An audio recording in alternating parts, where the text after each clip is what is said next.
So it's 5:30 and we're gonna go ahead and get started. I will tell you, right now, I am so excited for this, to have all of you kids in here. So, I guess we'll start, then I'm gonna make some comments. So, at this point, the Centerville Community School District is going to come to order. We have a work session, a regular board meeting tonight. It's October 24th, 2022 at 5:30 p.m. in the Centerville Administration Office building. Our Centerville Community School District mission is that all students will learn well, become lifelong learners, and contribute positively to society. The work session is called to order. Roll call, please. Moore. Here. Mike Thomas. Here. Bob Thomas. Here. Shonda. Here. Berger. Here. Carter. Here. Liskus. Here. Next thing is to approve the agenda. I would like to, we do have a visitor that's in here who is running for the state senate and has traveled around to multiple school boards and wants to speak. So if we could amend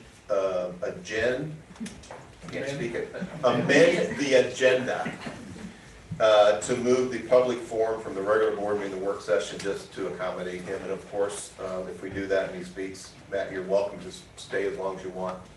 Okay. I make a motion to approve the agenda by adding public forum. Second. We have a motion and a second to approve the agenda with adding a public forum to the work session. All in favor, signify by saying aye. Aye. Aye.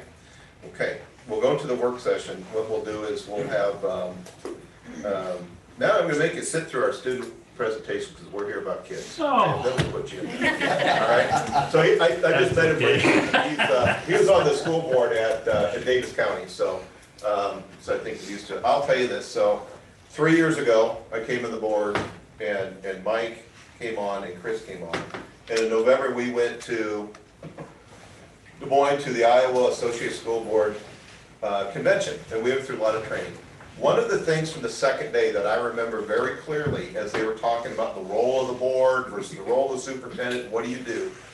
They kept saying on and on and on. What happens often in school boards is you forget that your focus is to be on kids and education. You get so tied up with the business of being a board that you forget about that what you're really there is for the kids. And so I can tell you that 4 or 5 months later when COVID hit, it did kind of change the dynamics of the board.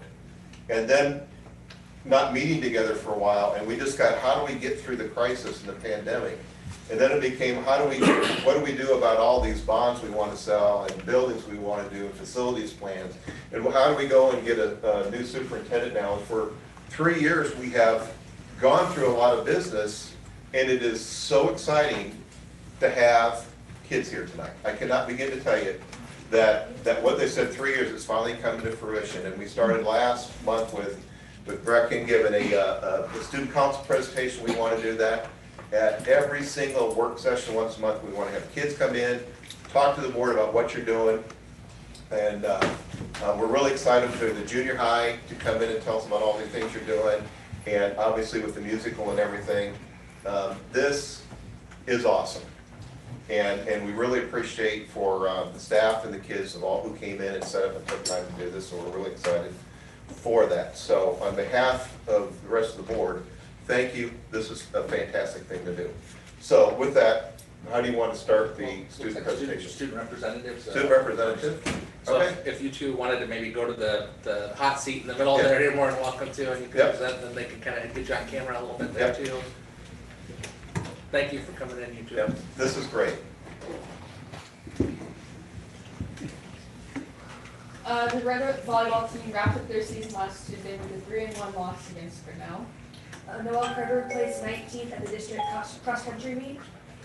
The CHS cheerleaders will be performing on Saturday at 9:40 in the Jacobson Center in Des Moines. The fall musical is on November 4th and 5th, and this year's selection is Matilda. The boys football team is heading to Monticello on Friday to compete in their second round of playoffs. FFA is currently in the middle of their meat, cheese, and fruit sales. Jessica Russo and Kaylee Swords auditioned for the All-State Band and Choir Ensemble. CHS marching band competed in Pella for the state marching band competition and was 2.2 points away from receiving a 1 rating. And 6 kids are attending the State Senate Council Conference next Sunday and Monday. Great, fantastic. And So you were here last time, and you are? Yeah. That was not last. Okay, why don't you introduce yourself to the board? I'm Emma Weber. I'm the a senior for CHS. Okay, okay, we want to get everybody to introduce yourself so we get to know who you are, so. Thank you for coming and doing that. Any board members have any questions about those, or comments about anything that's going on in the school?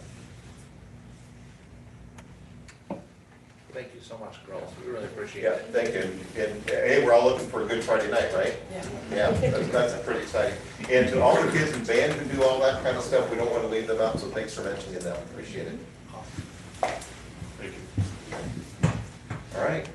All right, so next up would be Mr. McCutcheon and the kids from the. So please introduce yourself and who's with us, all board members. Absolutely. So first off, should I stay where I'm sitting? You're fine, you're fine. You'll be fine, Yeah. yes. Sounds good. So, hello everyone, my name is Mr. McCutcheon. I am the new 612 Vocal Director at CHS. And today I have with me 5 wonderful students. We have Avery Bishop, Megan Lamb, Lucas Smith, Olivia Miller, and Lydia Oldfield. Oh, that was almost scary. Had a lot of kids' names to learn this year. And so we are putting on Matilda the Musical in 2 weeks' time. Friday and Saturday, November 4th and 5th at 7 o'clock p.m. And they have been putting in so much work. We just had a long weekend of set building, learning choreography. These kids have been doing it all. And I could not be more thankful to have such a wonderful group of kids. So I would love to encourage every single one of you, if you have time that weekend, to come see just what kind of butt we've been kicking. All right, so just to kind of put some character names to faces, we have our Matilda, we have our Mrs. Trunchbull, Miss Honey, and then Mr. and Mrs. Wormwood. If you have never seen the show Matilda, I'm not going to spoil it, and don't go looking it up. Instead, just come watch us. All right. So we've got 3 selections here for you tonight. Is that going to be No, good? this is why we're here. All right. The first one is going to be Naughty, which will feature our Matilda, Lydia Oldfield. And then we will transition to All I Know I Learned from Telly by Mr. Wormwood. And then our Bows, which is a mixture of a couple songs presented by our entire cast. I hope you enjoy. Should we have our soloist step forward? Yeah, if we're able to. Just need your voice, okay.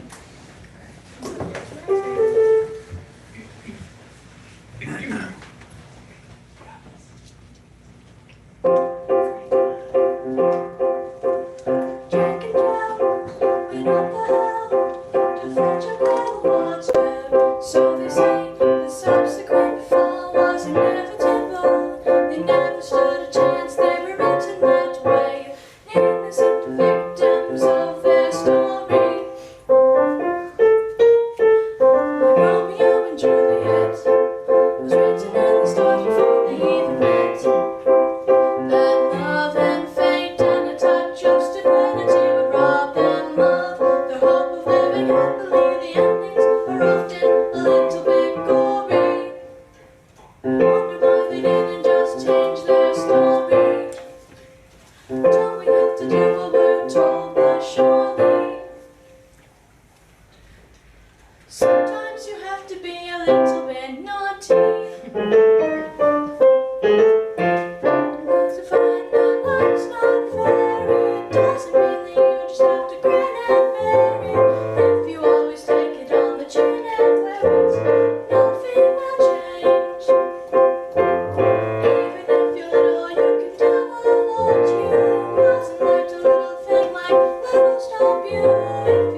the seed of a wood in a creek or a floodwood. The storm can begin with a tap of the wind. The tide is my tracks, the fire sting every day. Starts with the tick of a clock on the skips. Starts with a click of a lock when you're stuck in your story and want to get out. You don't have to cry, you don't have to shout, 'cause if you're little, you can know I loved you. Wasn't meant a little thing like that to stop you. If you sit around and let them get on top of you, might as well be singing. You think that it's okay, that's not right. And if it's not right, you have to put it right. Nobody else is gonna put it right for me. Nobody but me is gonna change my story. Sometimes you have to be a little bit naughty. I tried.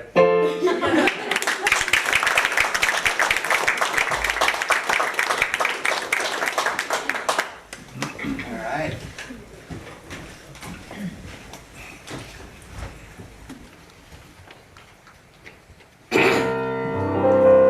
Somewhere on a show I heard that a picture tells 1,000 words. Now, tell me, if you bother to take a look, is the equivalent of like lots of books.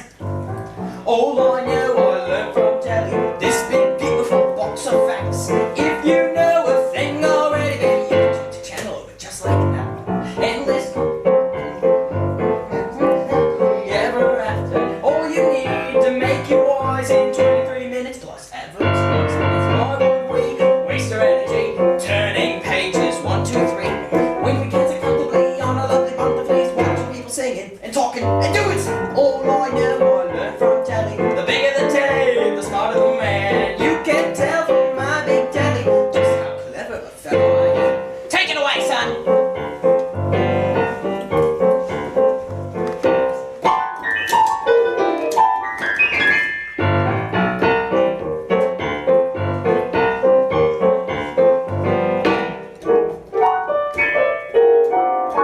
And you can't learn that from a stupid book. No, all I know I learned from telly what to think and what to buy. Now I was pretty smart already, but not really smart, very much. Endless content, endless channels, endless chat on endless panels. All you need to fill your muffin without really having to think or nothing. Waste your energy, turning pages 1, 2, 3. When we get to happily on our lovely happily, watch people singing and talking and doing something. All I know I learned from telly. The bigger the telly, the smarter the man. You can't tell from my big telly just how clever a fellow I am. Who the Dickens is Charles Dickens? Mary Shelley, she says nothing. Charlotte Bronte, do not want it. Amy Austen, incomposted. David Joyce, doesn't sound nice. Ian McEwan, feel like spew. William Shakespeare, Shakespeare, no dick. Oh, easy there, Grandma. All I know I learned from telly. The bigger the telly, the smarter the man. You can tell from my big telly what a very clever fellow I am. Oh yeah!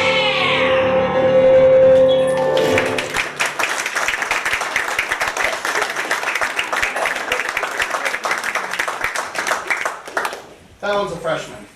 All right. And finally, our bows and closer, which is a combination of two songs, When I Grow Up, and the song we just heard, None. Thank you very much. When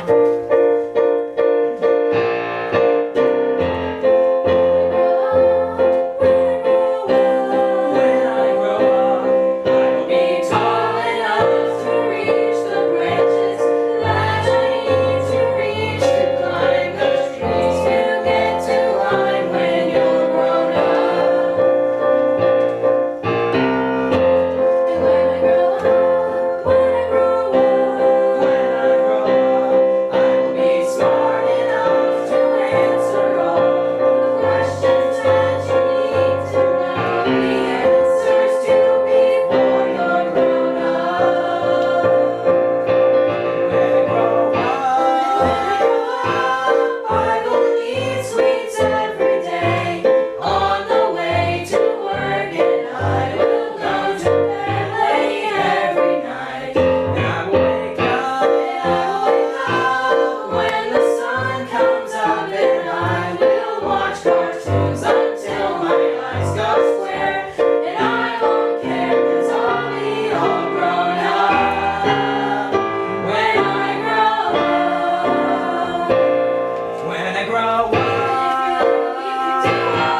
naughty.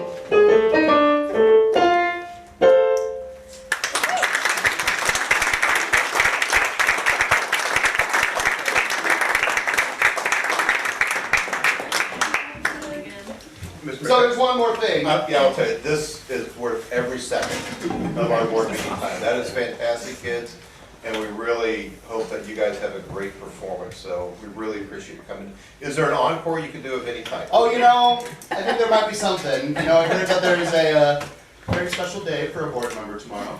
Not board member, Would be, board secretary. oh, board secretary here. So,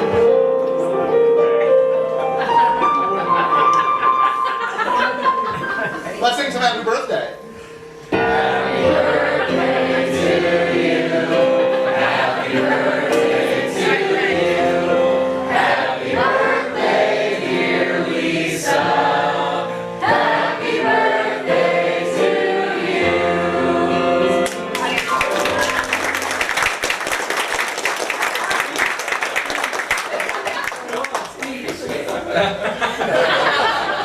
She told me she's turning 25. I didn't even hear it. So thank you for doing that. Happy birthday to that. Okay, so, that is awesome. Any, Young man, is that your real voice? No. That's awesome. Well, yeah, I have never felt luckier that I have not only that voice, but the other four behind me. Like, yeah, oh yeah, we've got a great group of kids. Yeah, it Well, and sounds for like some us really to good have ensembles. you, we are fortunate too. Yes. That was hard getting that position filled, and we, looks like we got a lot, so Yeah, thank you for Thank coming our way. All right, here's your $20. All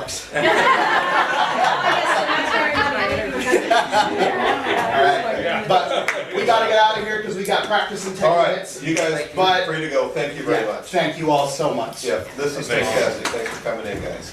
I believe Olivia is sticking with us for one short moment. Yes. Olivia is Okay. actually presenting on another awesome student success. So we have three things that we're doing today. Olivia is here to talk on behalf of our esports team, who's had quite a bit of success. I understand. Yep. Should I go to the? It would be awesome if you could, yeah. Okay. Yeah, it's already been warmed up for you once, so. It wasn't that scary.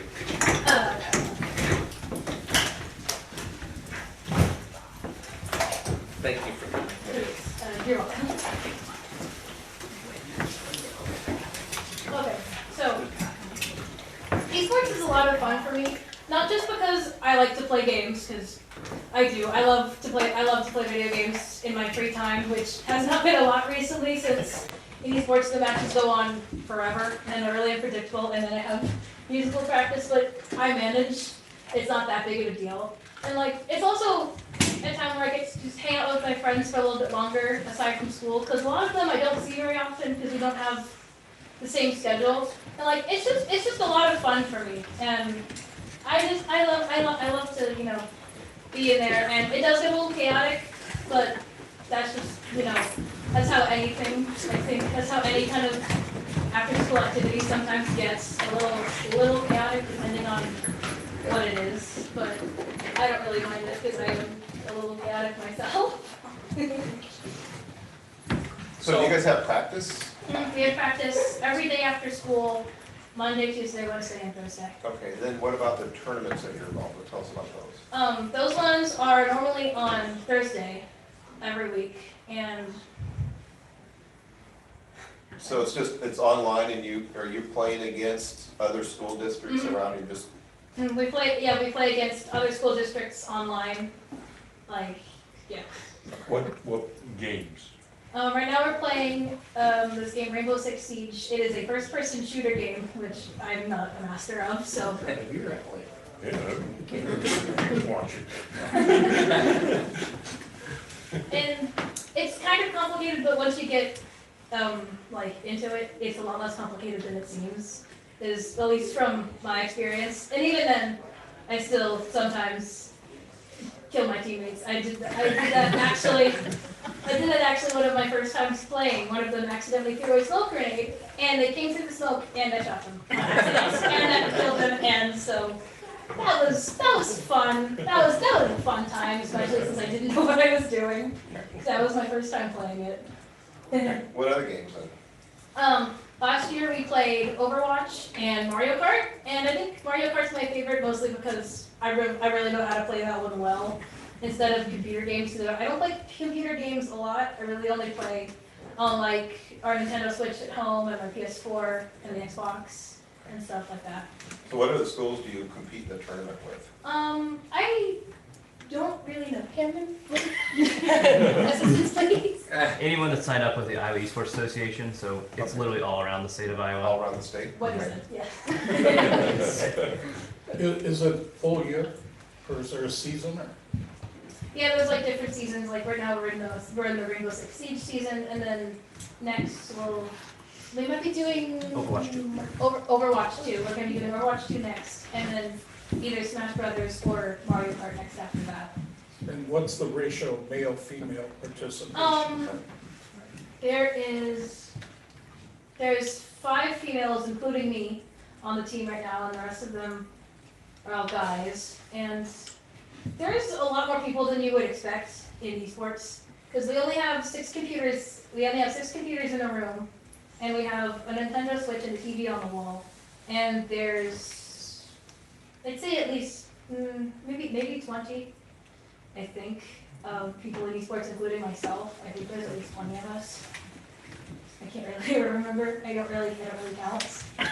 So the team, by the way, and my gamer is a little rusty because I'm old now, but so as I understand it, our team has been so good this year that a couple teams have accused us of maybe having some sort of performance enhancement in the esporting realm, and I believe another team reviewed the footage and just said this is a get good scrub moment to the other team. Is what it is. So that was my gamer speak to try to, so I believe that we're schooling some people. Yeah, we're like compared to last year, because last year I was not there for the Rainbow Six Siege season. I started from Overwatch and stayed. So this year playing Rainbow Six Siege and being this was a completely new experience for me. And compared to what the others, like my other friends have said about last year, we are doing much better. Like even just winning the first game of the season was so much. We did so much better than last year, according to my friends that are in esports with me. Mm-hmm. Great work. Thank you for being here to present to us. Thank you for having me here Yeah, thanks. with the musical cast. Yes. Didn't you say the next work session you wanted to challenge somebody at Well, once? so- We got enough TVs. I'm ready. I did download the game and the guy was spinning in a circle the whole time. Didn't work out. Yeah, you'll have that. Now, I do remember the Christmas that my dad bought us kids the very first video game in our house. Do you have any idea what it could possibly be? Ping pong. It was Pong. Yeah. Do you know what Pong is? It's like ping pong, Yeah. isn't it? And we thought it blew our mind. And now, We could have it on our compared to the stuff we have today. Yeah, Well, that just means we've made a great improvement in yeah. video game we have, software. so we were trailblazers with Pong, so. Well, thank you for coming in. I know you gotta go to the Yeah. musical, so we Thank appreciate your time. you for having me. Happy practicing. Yeah. Yeah, thank you. Okay. All right, next up, we have 2 young ladies from Howard Middle School who are presenting. They're from Mrs. Toronis's class. Do you want to kind of give them a little background on the assignment? Sure. I'm Tara Tronis. I'm the tag teacher for Central Schools. And in class, I heard a lot of debate going on about several different things at Howard, and I thought, this sounds like a great assignment. So I took that and ran with it, and I had students choose something they would like to change at Howard Middle School, and do some research, and come up with a presentation, and we invited Mr. Taylor and Mrs. Rasky to come view those presentations, and then we chose a couple to come present to you. So I'll let them introduce themselves when they get up here, if that's okay. And then we'll go from there. Does that sound good? Hopefully you'll make it sound right.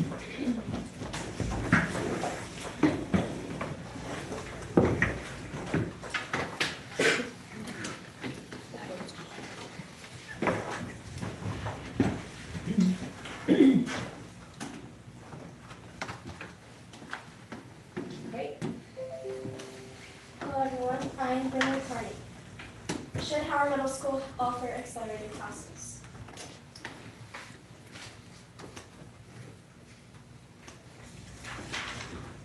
This presentation is about accelerated classes. Acceleration is the act or process of moving faster or happening more quickly.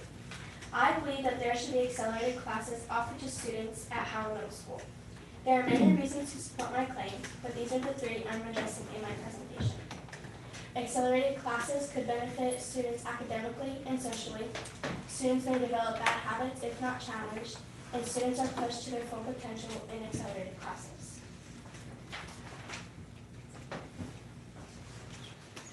The first point is that an accelerated class could benefit students academically and socially. Gifted Today, a Duke Tip blog for teachers and parents, our group states that the way academically gifted students are grouped and what curriculum and instructional opportunities are offered is extremely crucial to a child's education. Students are more likely to reach their full academic potential when they are accelerated.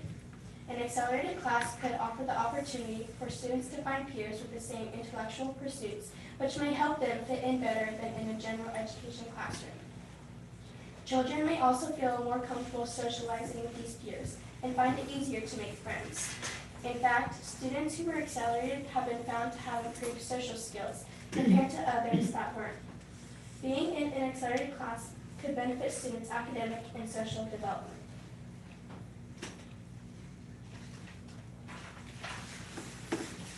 The second reason is that students may develop bad habits if not challenged. Students often complain that they aren't being challenged, and general education classrooms sometimes can be boring for high-achieving students. If students aren't being challenged, they could lose interest in their education. By increasing the difficulty of the work, students will stay engaged in their education. Education Corner states that when the level of instruction is not rigorous and expectations are low, gifted learners may settle into patterns of underachievement. Being in an accelerated class could alleviate those concerns. Students may grow bad habits if they aren't being challenged.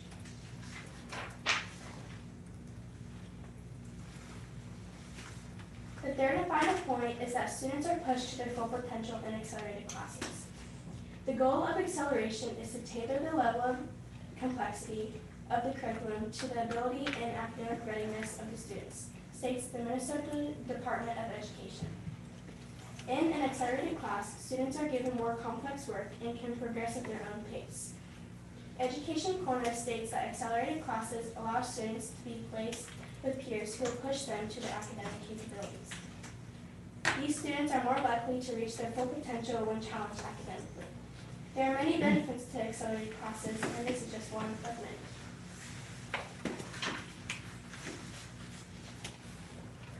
These are several disadvantages to having accelerated classes. One concern is that students may start feeling overwhelmed with accelerated schoolwork. However, being in an accelerated class could give students the opportunity to try something challenging, even if it's difficult and uncomfortable. Another claim is that self-esteem may suffer when students feel they no longer have an academic advantage over their peers in their educational classroom. Despite this concern, an accelerated class could teach students about working through challenges and never giving up, even when things get difficult. The final disadvantage is that students may stop trying due to failure, or only attempt tasks they know they can accomplish with ease. In this case, students need to learn that it's okay to fail, no one is perfect, and that they can learn from their mistakes. These are 3 examples of disadvantages of having accelerated classes. And I found this chart and I thought it would explain my topic very well. It just shows the middle school through high school paths for a student.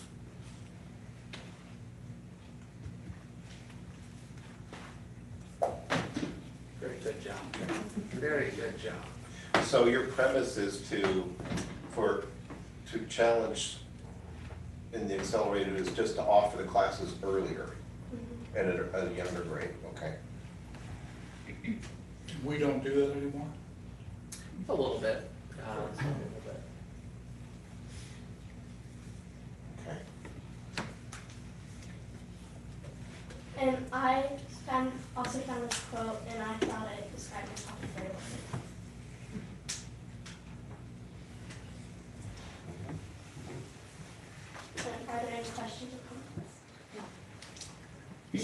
Do you think there are any others besides math, areas that could be accelerated? Yes, definitely. What would you suggest? There could be in English or reading or any subject in school.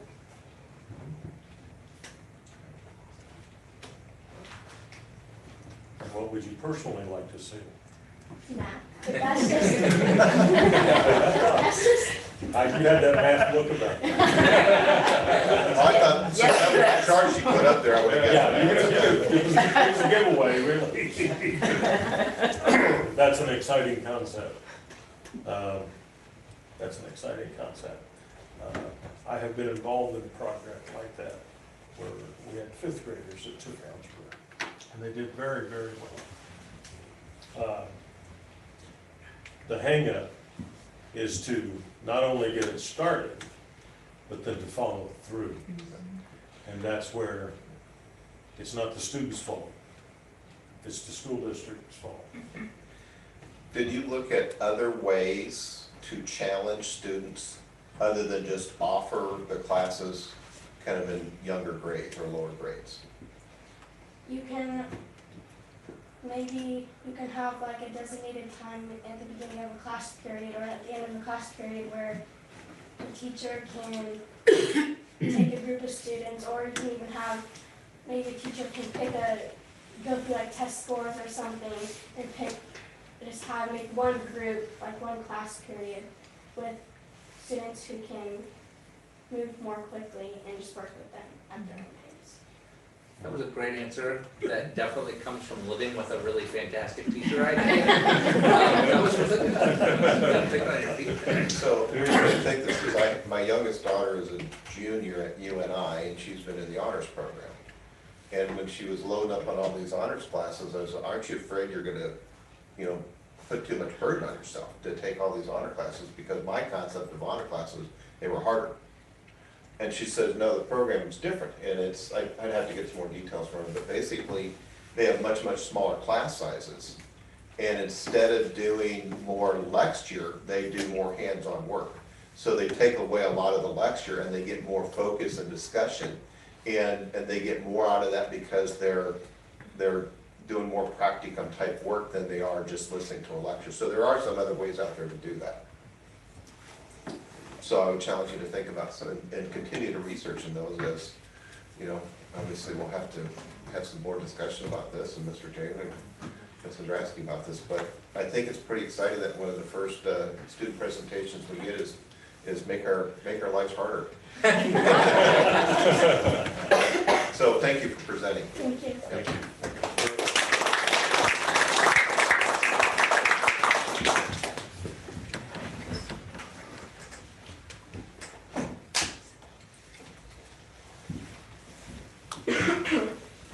Okay, so my name is Isla Avery, and my presentation is about field trips at college. Many kids are visual learners, which means they learn better when they come face to face with the thing they're learning about. Coming face to face with something through field trips can help kids get the visual learning they need. Kids who are visual learners need to see rather than hear. Going on a field trip, they can learn visually when they come face to face with the thing they're learning about. I like having a physical copy of a book, assignment, or paper, rather than having a virtual copy on my Chromebook. In science, we're learning about the digestive system. I didn't understand quite how it worked until I saw a Magic School Bus episode on the topic. It cleared up some confusion I had. This is an example of visual learning. When a student visits a Civil War battlefield, the war no longer is a boring topic the kid is learning about in school. It becomes a real-life, terrible experience that hits home serious issues surrounding that war. When a kid cares about a topic, they'll enjoy learning about it. If they care about this topic, they'll pay attention when the subject is mentioned. If they pay attention rather than screwing around, they have a better chance of doing better on tests. A notable study conducted out of the New York University found that students who went on science-based field trips scored better on their state-level achievement exams. Through field trips, kids can get this abstract feeling and truly understand what they're learning about. It's important for teachers to interact with kids in a non-formal setting of the classroom so they can see how the child thinks about the world around them. This can benefit classroom instruction later on. When a teacher can give better instruction because they've seen the way their kids act in a non-formal setting, the student has a better understanding of the assignment and what they need to do.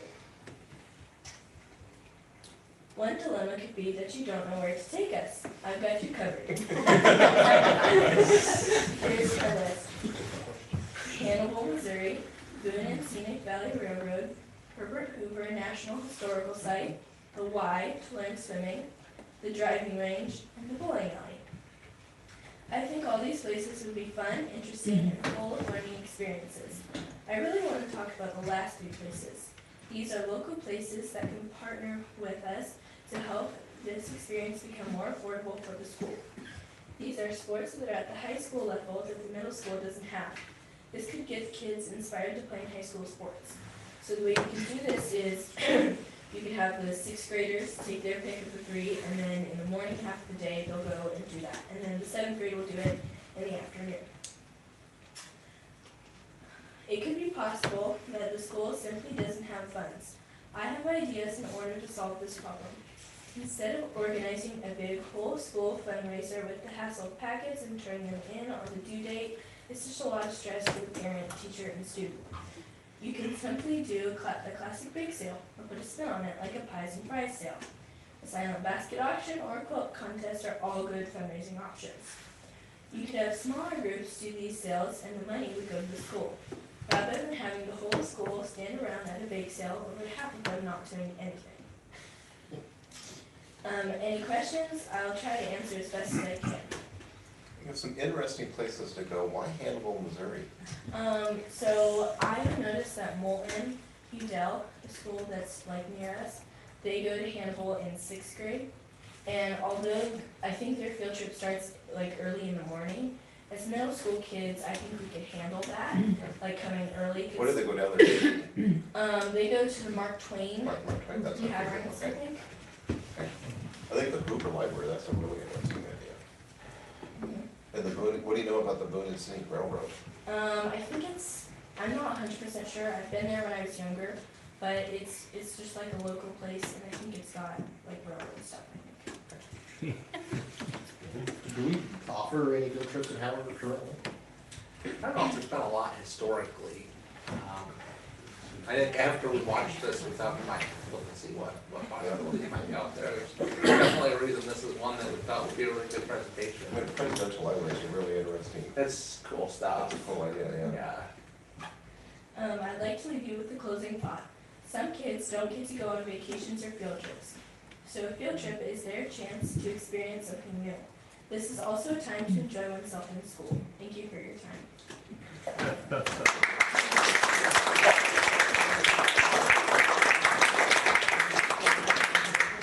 There was a time where every teacher was required to take a field trip, 70s, 80s, someplace in there. Okay. And there was money for those things too, I think. By the way, I'm not sure how many of us would have been brave enough as middle schoolers to come and present our science. Those girls deserve an extra round of applause.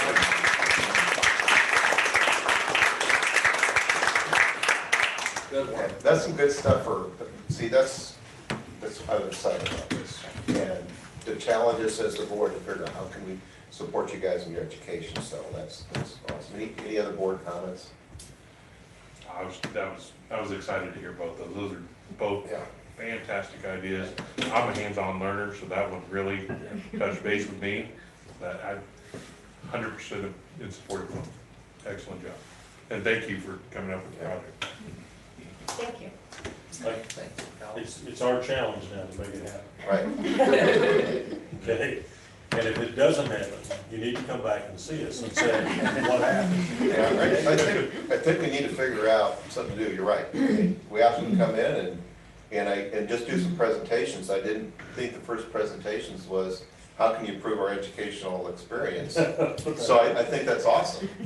Let's, yeah, as a board, that's kind of, we're here. What is our mission? All students will learn well, become lifelong learners, and contribute to positively society. That's our role as a board. So we have a challenge to figure out what to do now. another great first-year teacher for us in the district as well. It's Mrs. Taronis' first year. First year with us, right? Yeah, absolutely. Yeah. Many good years, I think. Okay. Yeah. That's a good point, Mr. Taylor. Thank you. Any other student presentations? No, that is our student presentations. Unfortunately, the rest of this is not gonna be nearly as interesting. Oh, no. Now we gotta do the boring stuff. Thank you so much. We have to listen to Mark now. Yeah, sorry, they have way more fun. Okay. All right, well, you guys are welcome to stay, you're welcome to go, but thank you all for attending. We look forward to the next round next month, so, perfect. Thank you. Thank Okay. you. Good job. So Matt, if you want to come up, and we'll have our public forum now. Hopefully that was worth your time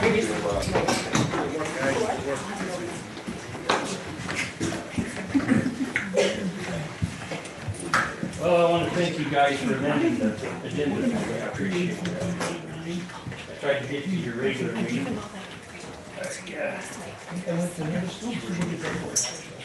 I've been traveling around to all the school boards introducing myself. I'm Matt Reiner, I'm running for state senate, newly formed District 13. And so this is wide open territory for somebody to come in and get a new job. I live in Davis County, my family's lived in Davis County for 164 years, so I've been from Iowa all of our lives. I have a wife, Tammy. She retired from the AEA 20 years as a language speech therapist, is what she did.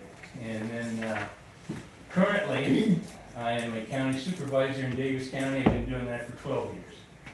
As you can see on my little paper, as a county supervisor, you cover a lot of different jobs as a county supervisor. Previously, I was on the school board in Davis County for 9 years, past president. And I'd like to thank you guys for taking time to be on the school board. Some days it's not a win-win situation, so. And I understand that 100%. I'm here to talk about vouchers and funding for education. I'm not a voucher fan, I don't think that's a good thing.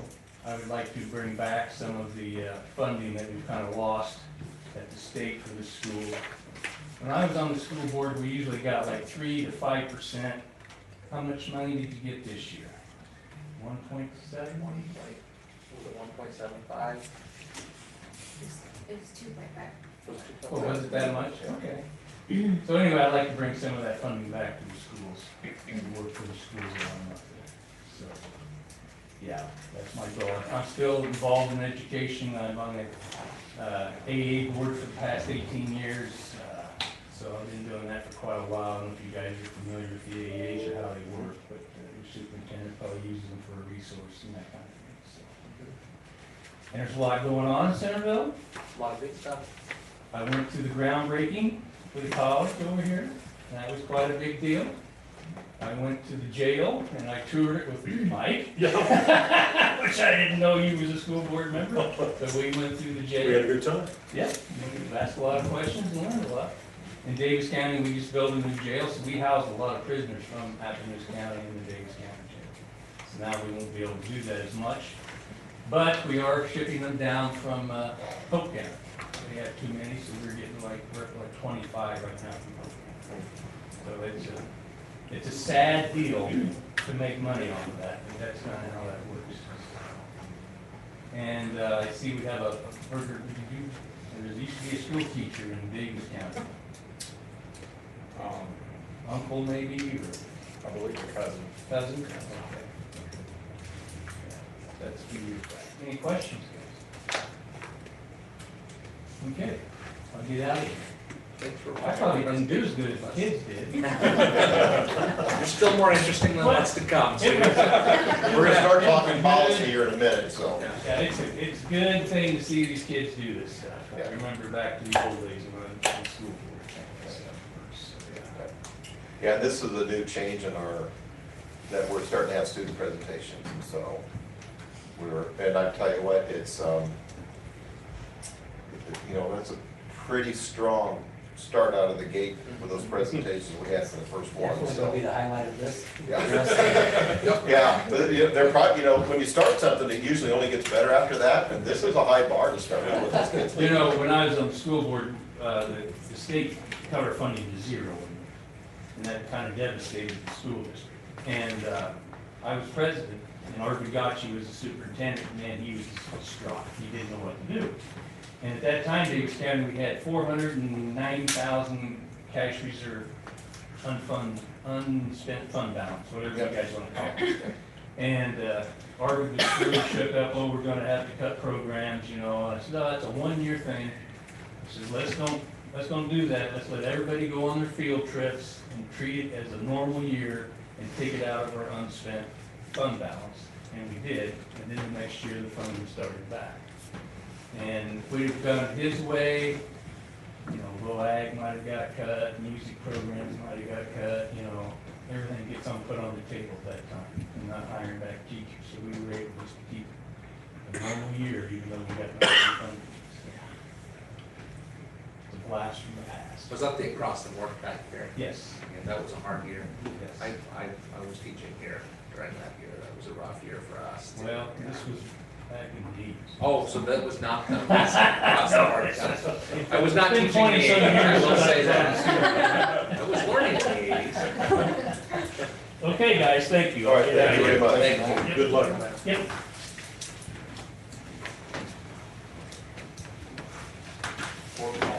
Yeah. I'm just kind of an afterglow, I just don't, the rest of this stuff, all right, we gotta do it, so. So for the bill administrators who had your kids come in, thank you very much. That was fantastic start of what we want to do to bring kids in front of us and have them tell us what we, what we want to hear is we want to hear what's going on in the building. So that was a great start, great selection, great job picking all those groups to come in here, so. All right, review board policies, and there's a whole string of 600 series. Mark, go ahead. Well, these are, again, we're doing the mandatory policies from the 600 series, except for a policy which we have previously done under that last policy primer in August. So we've got calendar, curriculum development, let's see, curriculum adoption, implementation,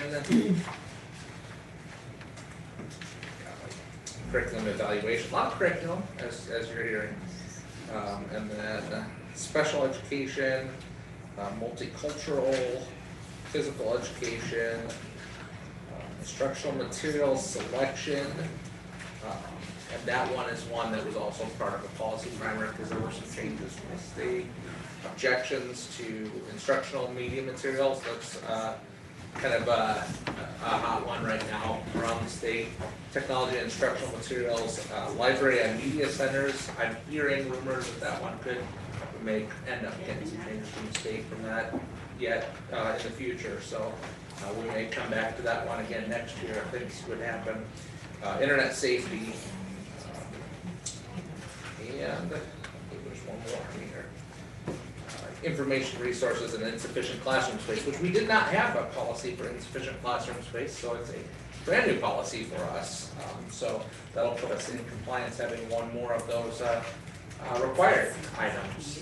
So again, same thing with this that we've done with the last few. What you'll see is essentially taking the Iowa Association of School Boards policy and putting it directly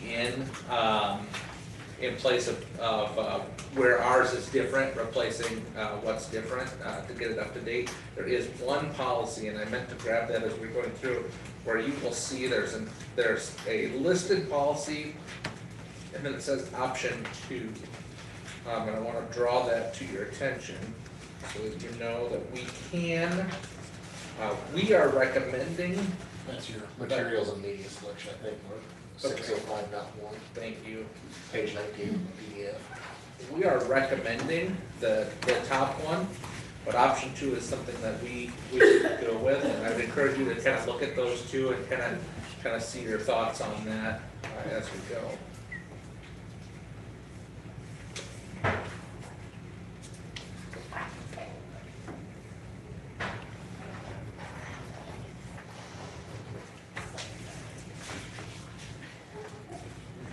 Just a slightly different process. basically playing games versus kind of being like. So I'll have to pick from one of those two possibles, right? And again, we're recommending that top one because that's the process, flows better, just working with educators to set up a group to be able to adopt curriculum materials.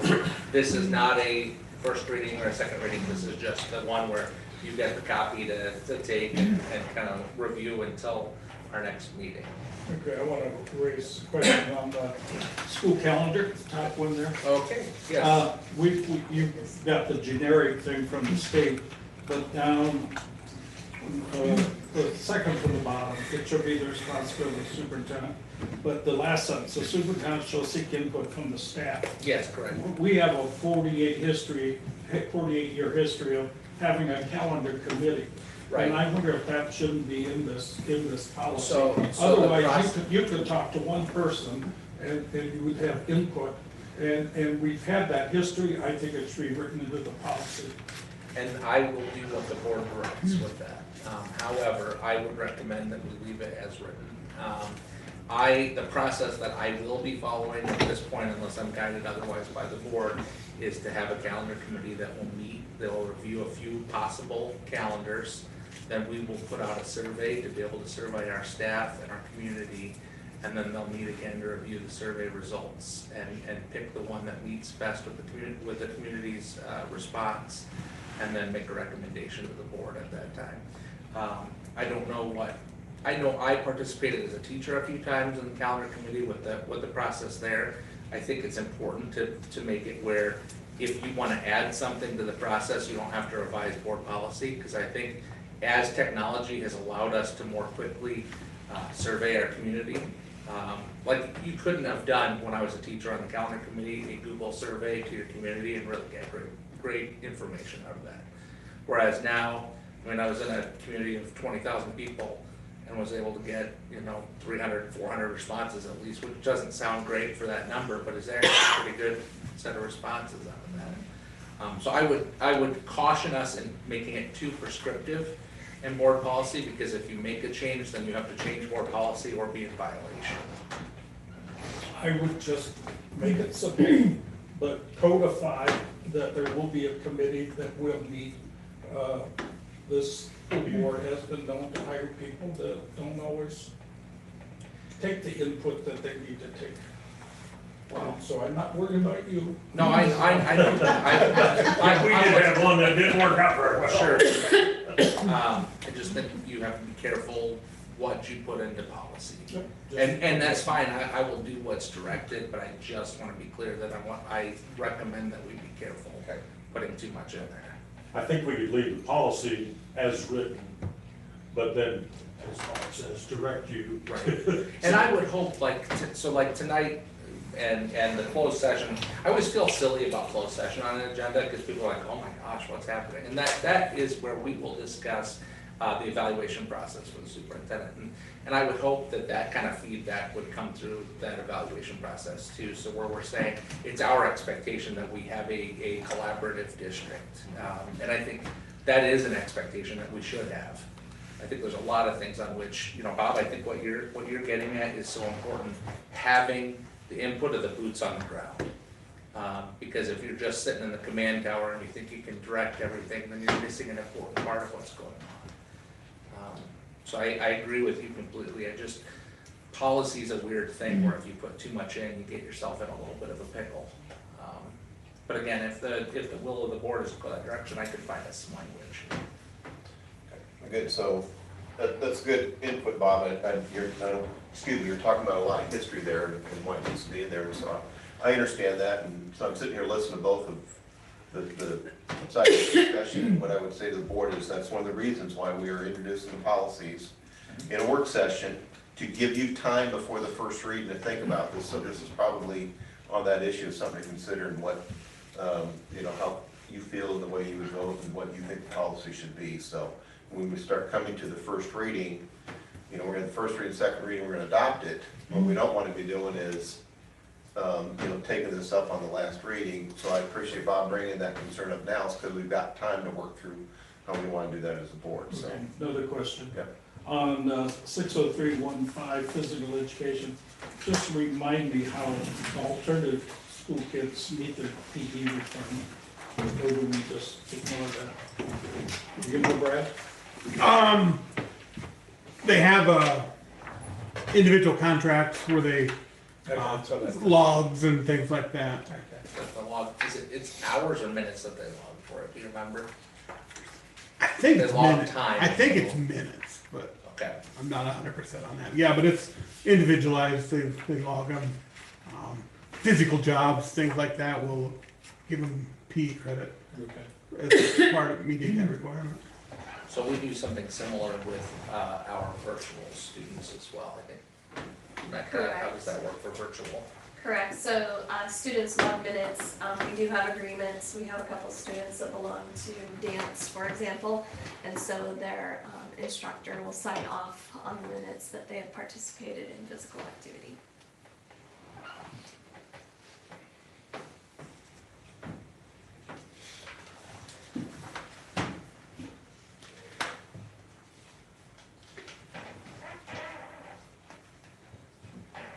Okay, thanks, Bob. And if you did notice, in some of these policies, spacing gets weird, because it's justified. When we're done updating these policies, our plan is to upload to Google Docs, fix all of that stuff, and then have them more easily posted to our website using that. So some of that spacing stuff will disappear. Any questions or comments, continuing on the review of board policies? I have a comment about the library media center. Yes. It says the school district will maintain a school library in each building. Right. Do we have a library at Howard? It was dismantled by the previous administration, much to my dismay. And I don't know whether it's, how are we gonna handle that? Do you want me to speak to that? Please, yeah. It's my understanding that what they moved to is classroom sets. And so, like the teachers that teach English or LA have libraries in their rooms, and then also some of the other teachers have books in their rooms, so there are books accessible to children.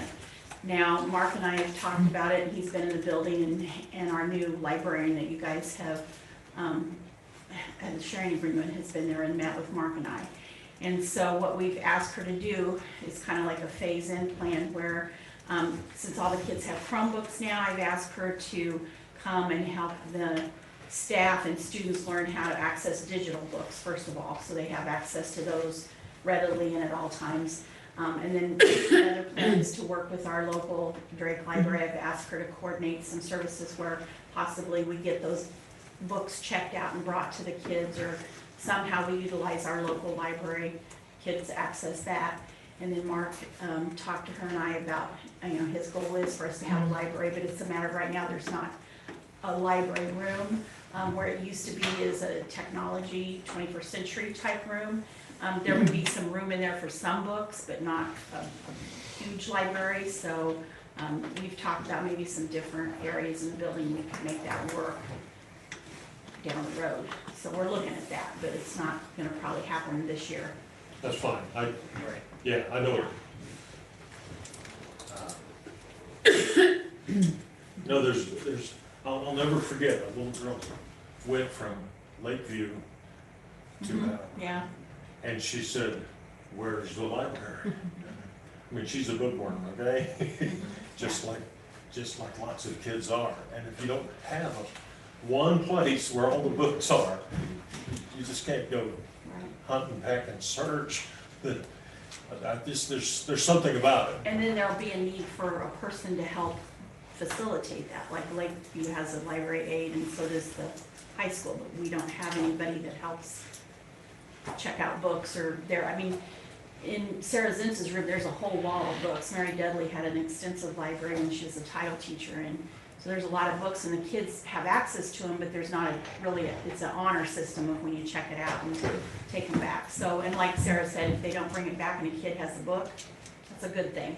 And so, we're working on it, but we're not where we need to be as far as having a library. So we kind of have these micro libraries right now, and and that's Yeah.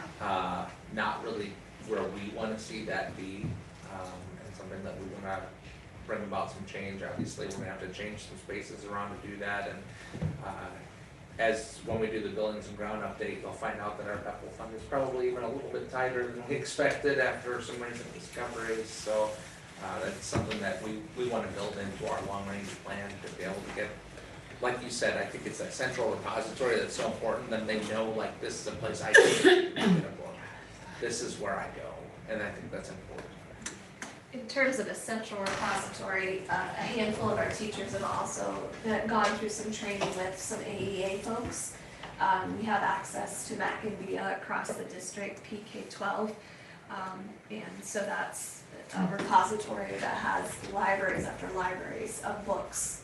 The really nice thing is they're leveled for students to have access to. Teachers have access to assigning chapter books. So we do have some resources available, but again, it's a digital library in terms of a repository rather than a physical space.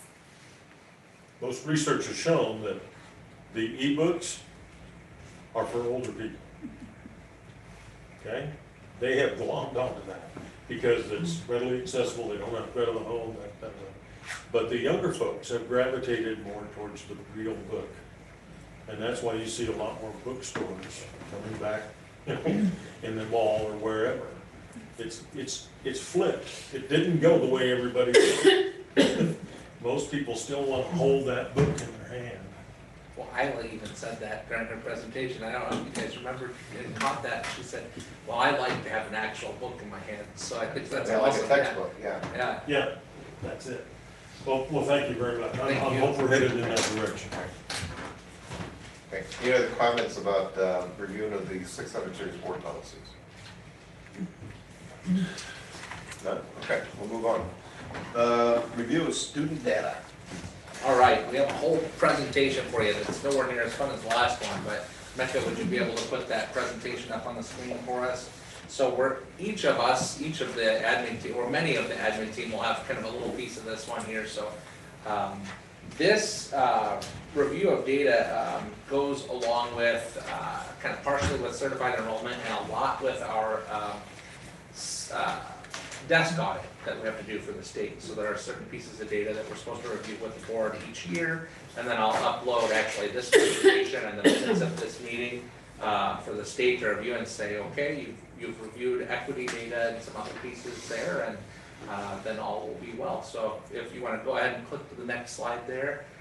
So tonight we're going to review a little bit of student enrollment data. Now know that this is preliminary. We're still in the process of making some slight adjustments to certified enrollment based on what other area districts included. You know, they check the student ID between districts and make sure no two districts are claiming the same student as their resident student or anything, but it'll be pretty close to what we end up with.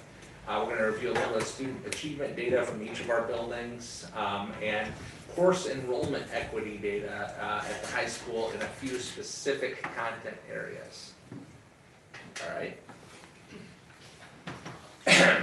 All right. So we'll start off with some district-wide enrollment data for you. So this is our certified enrollment trend. We actually certified at 1330.8, and actually Lisa is going to give a really good explanation for how 0.8 is possible. So we didn't like chop an arm off and say you count or anything like it's a weighting thing, and Lisa will explain that a little bit later on, but that's up a little bit from last year. As you can see, we're at 13.5.3. Couple interesting trends happened in there, and I think the next slide will take us to some of that. So is what Lisa's going to explain the gap between certified and student served? So I think it will help do that. Okay. Yeah. All right, I'll wait on that. I think it'll help, and actually some of the slides in here will do that too. So this is our preschool student served numbers over the 5-year span. So it goes up and down. So it's not as predictable. I did have a trend line put in there, that very light gray line there, to show that generally it looks like we're slightly declining in that area. But again, as you see, we had that spike of 74 there, so that could vary year to year. So yeah.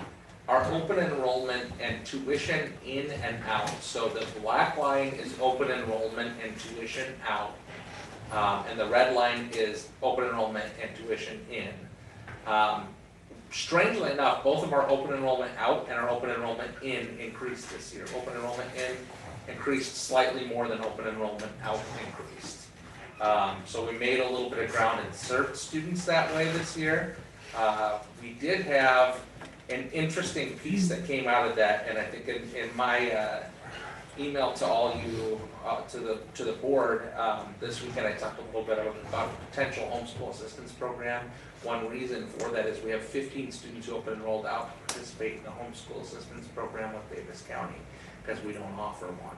So I've had some talks with a gal at the state office to find out kind of at what point is it good for a district to have a program like that, and what can we do. So just early in the research process, that might kind of help flip that trend a little bit to start to bring open enrollment out down.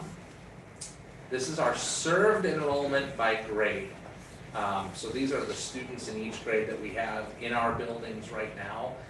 We have a few bigger grades. 5th grade, freshmen, and kindergarten are pretty large for us right now, whereas 1st grade is one that is a lot smaller. I kind of tried to match in, like taking open enrolled out kids and things, and even if you put every resident student in, 1st grade is just smaller than the other grades. Now, a lot of times, places I've been, I don't know if this is a trend everywhere, but things I've seen since I've studied enrollment by grade, you'll often have a small grade next to a large grade. Maybe people decide, hey, we're gonna hold, our kid is kind of right on the line, we're gonna hold him back for another year. So that might be part of what you're seeing here. You'll also notice we were down in the preschool enrollment, so it may be that maybe some people pushed some kids that could have been held back a little bit. So just interesting trends there, not nothing too major to base big decisions off of, but interesting. Go ahead. So our served enrollment, and this chart is just to show you that obviously, you know, Lakeview is our biggest building. So the average between if you take the kindergarten and 1st grade average, it's 95. So it's just pretty consistent. That kind of meshes with. Do you think the whole COVID thing had anything to do with that? It could have. I mean, not being a demographer or anything, I don't know that. I'm thinking 1st grade. Yeah, I mean, it's possible. You know, it's just, I think that'd be something where I'd be curious to maybe talk to some parents and get some feedback on that, but that is possible, yeah. What it will do, what it does create for us is a case where for a while you've got some really tiny classes followed by some slightly larger classes at the elementary school in particular. So we can move on to this, general breakdown K-12, I mean close to 50-50. This is an interesting number for us. We have about 13% of our students with, and now I usually like to spell out what an acronym is before I put it. IEP, Individualized Education Plan. So this is students receiving special education. So we have about 13% of our population with that. And this is our enrollment by ethnicity. So this is one of the slides that the state will look at to make sure that we have communicated on this. We're predominantly Caucasian as a district. This data is pulled from PowerSchool rather than certified enrollment. So the numbers slightly vary in the number of students between the two, just because PowerSchool has some different coding than we would have had to use for some of our certified enrollment items. And it does include pre-K. All right, so now we got the fun part, some building specific student achievement data. Me, I'm up first. So in preschool, we look at a couple different pieces of data. This is what's called AVs, and it's an early literacy screener. And so it really focuses on those early learning, early literacy skills. Picture naming is something, letter sounds.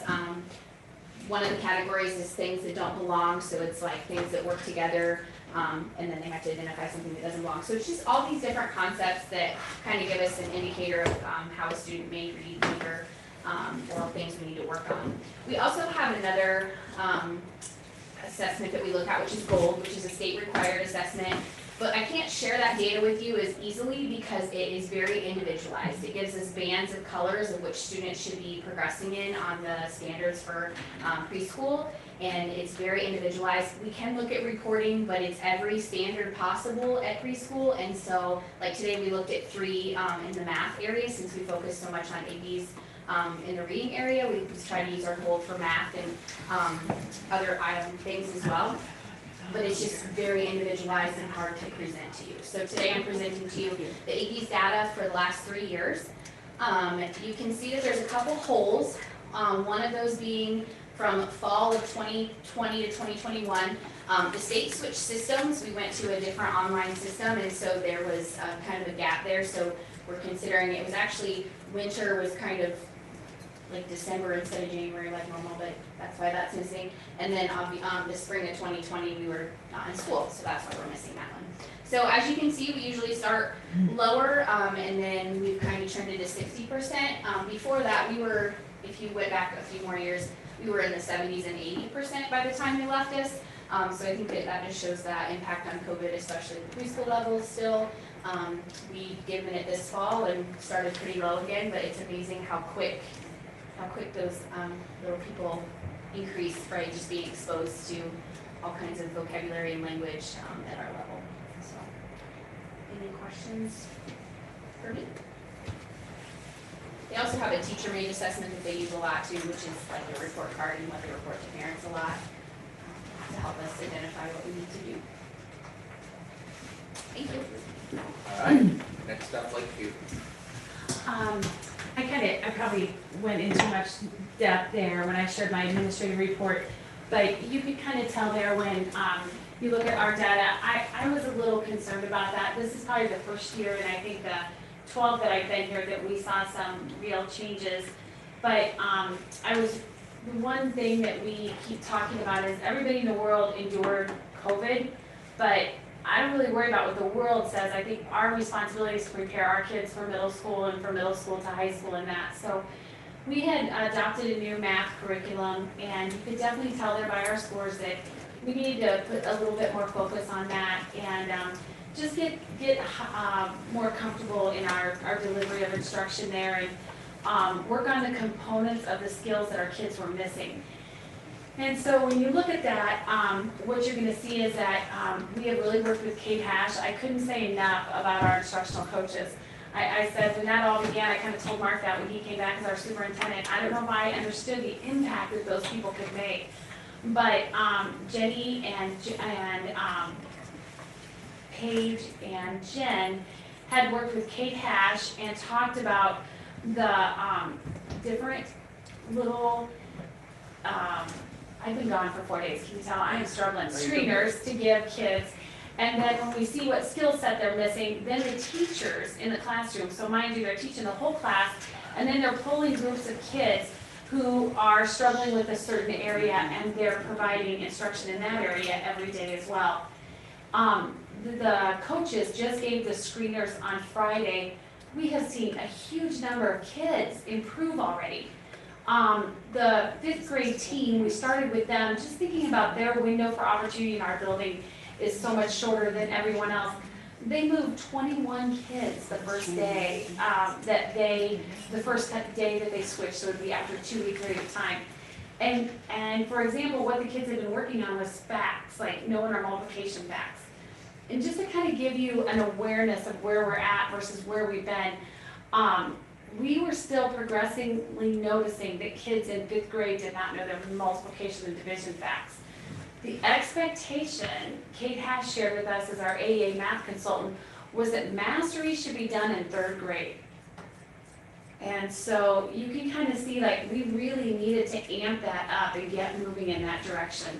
So as I kind of wrote there in my report, I think we're doing a good job getting to that. But I cannot say this enough. It is not a curriculum that is changing the way kids are learning in our school district. It's at the hands of the teachers who are doing the work. And that is directly connected to our instructional coaches that are standing right there beside us, you know, administratively, all that. Mark, I visited with him a little bit because we gave a screener that we haven't given in years. And Mark was telling me a little bit how they used it in Burlington, so that's what we've done. And that's where we identify the kids in the lowest 30 percentile of who do we need to be looking at and realizing that if we go on the way we are, they're always gonna struggle. But if we do this and we really fill in that gap that's hard for them, hopefully then that step will be there and they can go on to the next one. And our data is really showing that. You know, I'm just to be very, very honest with you, I was gone last week, 4 days. We have not gotten this done at the 4th and 3rd grade level because it's very time consuming. And so, you know, we gotta just keep getting there and getting there. The other thing that makes me kind of, my stomach hurt a little bit is, we're busting our butts. And when we started this work, Mark was on the team way back when, this multi-tiered system of support. The language was, you know, if below 60% of your kids are not, or if there's below 60% of your kids not on the grade level work that we're trying to do, you're gonna exhaust your resources trying to intervene your way out. I would tell you, I think we're pretty close to that point at Lakeview right now. We've got Title I teachers doing great work. We've got interventions that we have added. You've seen that a little bit with our ESSER funds that we bought. We bought some strong foundational work material, and we're seeing huge gains in growth in that. But again, you know, we just got a lot of people doing a lot of work trying to get kids caught up. So while we're trying to get people caught up, and we're mindful, like our 5th graders this year are kids that weren't sitting in the seats in February, March, and April, and May. We're trying to do that, but we're also trying to keep teaching the curriculum with the fidelity to get to the point where hopefully if we keep doing this, we can stop playing the catch-up game. And we can truly just be responding over here to the 20% that aren't where they need to be versus the 40%. But just to be real honest, like I said, I guess, you know, I was kind of disheartened when I saw the data, but it is what it is, and I could not be more proud of the way our staff is responding to try to change that in the right direction. So a couple things. One, Kate said you should have math facts in 3rd grade.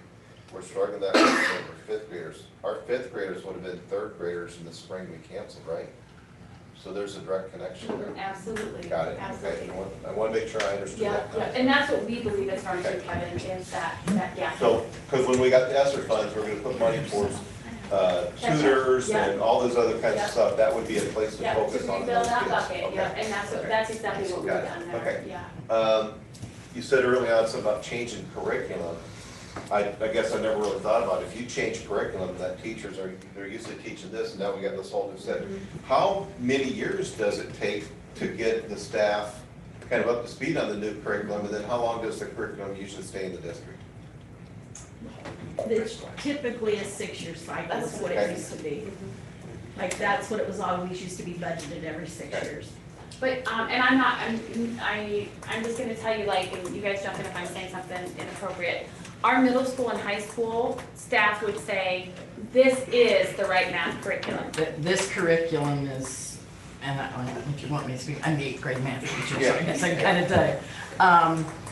It is very powerful because, you know, those buzzwords that everybody, or not everybody, but a lot of people outside of education want to think is a horrible thing called Common Core. It's just the way we progress and learn about math. And it's when it should be targeted, because we weren't always necessarily having the right time period when we were giving that instruction.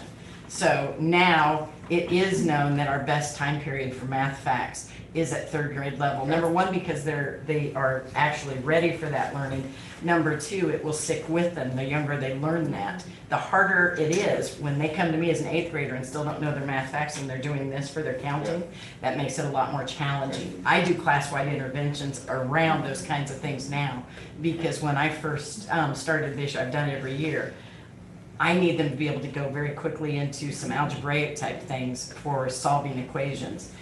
They don't understand fractions, which is very crucial for them to solve some of these equations. So I do class-wide intervention because we started out, the highest I've ever got was a 59% accuracy the first time I did it. This year was 36%. But we're increasing and we're getting a lot better at that. So. Yeah, but I want to go back to the part of that question that I think we just skipped over. How long does it take the staff to get acclimated to 3 years? About 3 years for it to really. Really? Because the first year, you're just investigating, and you're lucky if you can get through all of it. A lot of times you don't get through it because it's just something new. The second year, you're getting more accustomed to it, and so are the kids, so things move faster. By the third year, you have it down and you feel much more comfortable, and you understand, okay, here are the key concepts. Here are the things that I know in this instructional format I need to cover for them to be most successful, and now I feel comfortable in doing that. So, But to build on what Rhonda said, you know, while we have a 6-year cycle, that doesn't necessarily mean every 6 years you're removing the curriculum and putting a new one in. But it means you're reviewing that curriculum, and making sure that it's still accomplishing your goals, it's still aligned with the power standards that you have. I'm glad to hear that, because I'm sitting here thinking, we're getting 4 out of 6 effective years of curriculum, and the change in it, it's just like. Well, and so like But we're not another, necessarily changing that 6 a couple years. other big pieces, I think, of that conversation at the elementary level is, and I know I'm gonna date myself when I say this, but, you know, when we learned math, many of us in the room, you learned like, okay, this is how we multiply 2-digit numbers. And then you know what you did that night? You went home and you did 26 problems like that. Do you remember that? Oh, You yeah. know what I'm saying? This is not how you teach math today. Now, math today, we're explaining to kids why you multiply 2-digit numbers the way you do. And so kids are using that vocabulary to do that. And then kids are not going home and doing a page of problems to practice that. What we're doing is we're spending almost an hour in the classroom doing the explore piece, where we're digging out and we're showing kids why we multiply and what division looks like, and then why we process this way. Then we're giving kids time with their peers to talk about, how did you see that? This is how I saw that, you know, what I think would work. So, I mean, just to be real honest, that is a very, almost like a flipped way of teaching. Whereas I used to tell you how to do it, and then I sent you home to continue to practice it. Now we're teaching you why we do it, and we are open to you telling us the many different ways you can come up with a solution. So, having confidence in the curriculum takes a little while. Would you guys say that's an yes, accurate? because one of the first things from a math perspective, especially when you get more to the middle school and upper grades, the way we learned it, oh, there's a formula for that. Here you go. Here's what you do. It's not that way anymore. For instance, today we just started our unit on dilations. So scale factor is a big thing in dilations. Today, my activity in the class was actually dilation mini golf. I didn't tell them anything. They're supposed to learn from this Desmos activity of trying to get the golf ball in the hole and figuring out scale factor from that. And they all say, well, what's it saying? It's wanting to know the scale factor. I said, all I can tell you is it's a number. See if you can figure out what that number might be. Why do you think it might be that, based on what you're having to do? So it's getting them to think beyond versus just that regurgitation that some of us might have thought of our standard way of learning. So that, because if they do that, by the time they get to those upper, more advanced level of classes you heard, you know, Brindley promoting for, they're going to have the reasoning skills on their own to do that versus having to have direct instruction, here's why. Because a lot of that may be stuff, but not for very many percentage of students, where if they discover it themselves, tends to stick with them. One of the fifth graders, their first unit, I mean, this is just a perfect example of how high that bar is. The first unit of math this year was volume. That, I mean, I remember as a young teacher in the early 90s, we didn't even get to volume until after I was test basic skills, you know. But one of the kids said to me when I was subbing in their room, she said, I said, can you tell me what volume is? One student said it's length times width, and another student said, well, Mrs. Schofield, it's how many of those little cubes would fit in this container. And then proceeded to explain to me why we do what we do. Because it's how many layers go in there, Mrs. Schofield, it's how many did it, you know, like, I'm gonna tell you, that is not something I ever taught 20, 30 years ago. So we're all learning, but we do feel strongly committed in our world to get to the point where we can have a little bit more confidence in that curriculum, because we're working awful hard to kind of get everybody caught up to where we need them to be. I have a question, I guess, on the curriculum side, that is on just junior or middle school and elementary. So if we're saying that takes roughly 3 years to get comfortable on curriculum, teaching that. How then are the deficiencies of those first 2 years made up? Well, I think that's kind of what we're talking about as far as like the screener work. That's exactly why we're doing that. It's a little bit with that mindset about a student who's not reading on grade level. Well, what do you do the next year with them then? What do you do? So the whole idea is we identify who needs more support, and we build that layer of support. We progress monitor that to see if they're making progress, and if they're not, then we put another layer of support in, either more time or a highly qualified teacher in the area of maybe special And education. some of this too, for instance, on math, Mike, that was a graduated release of this. Certain grades lower started with this program and then it increased. So some of the ways that the high school did, they were continuing some of those methods until those kids got up there that had been through the cycle. And so we stretched it that way. Just now is the first year that all the teachers at the high school are using the illustrative program for all the math. It hadn't happened until now. And actually, I said, That makes sense, I guess. I think. because okay, you don't are we- want those gap are we- areas. Are we working backwards as we're moving the kids forward Yeah. by having, So that's what your multi-tiered system support is there for, and I think when we talk about that, that's, you know, it's gone through about 75 different names since it was a thing. At one point, they called it problem solving, then it was RTI, then it was MTSS, and this is just the idea that all of our students, we have certain sets of skills that we want them to have, and we screen for those. So like Terry talks about the FAST screener, so she did FAST for reading and for math this year, and then you find those students who, and a screener will do what's, I think you even said in your report, it'll over-identify kids that might have a concern in that area for us to provide intervention for them. So when we're working through that, the idea of 60% of your students needing to be proficient to say that your core is solid, which I don't know a lot about solid core outside of education, because that's not the case, I'm sorry. But the idea that 60% is that then your interventions aren't overtaxed. And when you're, the first couple of years of implementing a new curriculum, and I did this last few years in Burlington, the district had decided to put in a new reading and math curriculum at the elementary level at the same time.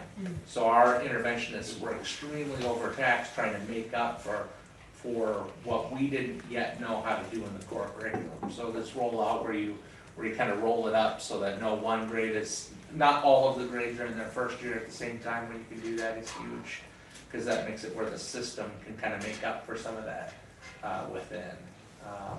And it's not the model that you want, because you don't want to have interventionists having to get you out of a poor core, but that's one of the things that sometimes you have to do as you learn a new curriculum, just to provide that support. Kate and Jenny, our instructional coaches, have done a great job, because they like model for the teachers, like, this is the intervention we're gonna do, and they're right there, they've made copies, they're in the classroom kind of supporting, so it's only moving because of that, I think. I guess, when we talk about the curriculum, I think you and Julie came to us last year with the new curriculum Yeah. for, right? So how does that, so that's specific to your building, right? Then how does that curriculum move in conjunction as they progress up? Are we adding the same curriculum or same programming in the buildings as they move up? Because I didn't see that, I guess, when we talk about, hey, we're buying this curriculum. In math, we were the last building to implement at that full level, so we are doing that. So are we failing by not doing it all at the same time? It wasn't available. Actually, I think it's No. better to do it that way. Yeah. Like I said, you haven't changed your system to be able to kind of make up for. But it wasn't written yet at that time. They, Like, we knew they that started the program with middle school, 6, 7, and 8. That's where it was illustrative started with it. Then they added in Algebra 1 and Geometry. And now, then they started with the K-5, and now just this year they added in Algebra 2 as well to that. So we didn't have the option to So have there it. We was were no kind of in a option. holding pattern, honestly, for a couple of years. Yeah. We didn't want to purchase new because we knew this was coming. To have no line. Yeah, yeah. So I know we use illustrative, is that a company's name? It is, illustrative is actually free. It's open Okay. and everything to that, as far as the resource. But then there are other companies that they have licensed that to maintain its fidelity with that. We've used a couple different ones since we started it. We started with, oh my goodness, Open Up Resources, it was called, that delivered. They have the delivery system for it. Then my next year, we went with Kendall Hunt for the last couple of years. We just now at the middle school for just 6th and 8th grade, we are using Amplify Math and working that out to see how that will work because it's got a much better online format and presence. So illustrative is a process more than a. Illustrative, worthy, and Kate will rattle off the names. I'm not that good. I know one is some Giovanni at something or other on the end of the name. You know, these fabulous math gurus who actually got together and wrote all of the programming and said, here's what students should know in 8th grade. Here's what they should know in 12th grade. Here's what they should know in kindergarten. And they actually have all of our standards are based on what should they know and then how is it best for you to instruct them in that knowledge during that band year. So, I think this has been answered here, but this new math program, was it phased in one grade then, or was it just dropped in all at By once? buildings. So we started at the middle school, and when it was written for the high school, we implemented there.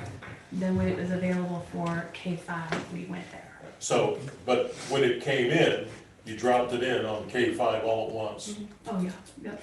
Okay, so if it takes a teacher 3 years to learn this program, and you got a kid in 4th grade who's been studying under another sort of program, and then all of a sudden you drop it on him in 4th grade, where does that leave him or her? I don't know. I think we're getting confused on the difference between standards and curriculum. So the teachers are teaching the standards. Like when they say this is taught at this grade level and this grade level, we're talking about the standards, like what is supposed to be taught. Right. When you're talking about the curriculum that they're talking about, they're buying the resources that the teachers are using. Right.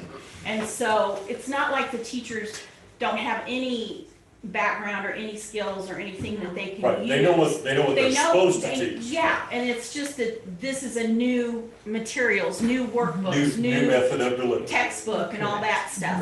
Right. And now then the stuff that we're using with the Open Up or the Lesser Math, whatever you want to call it, is more technology based. They've got access to the technology to use along with the printed materials.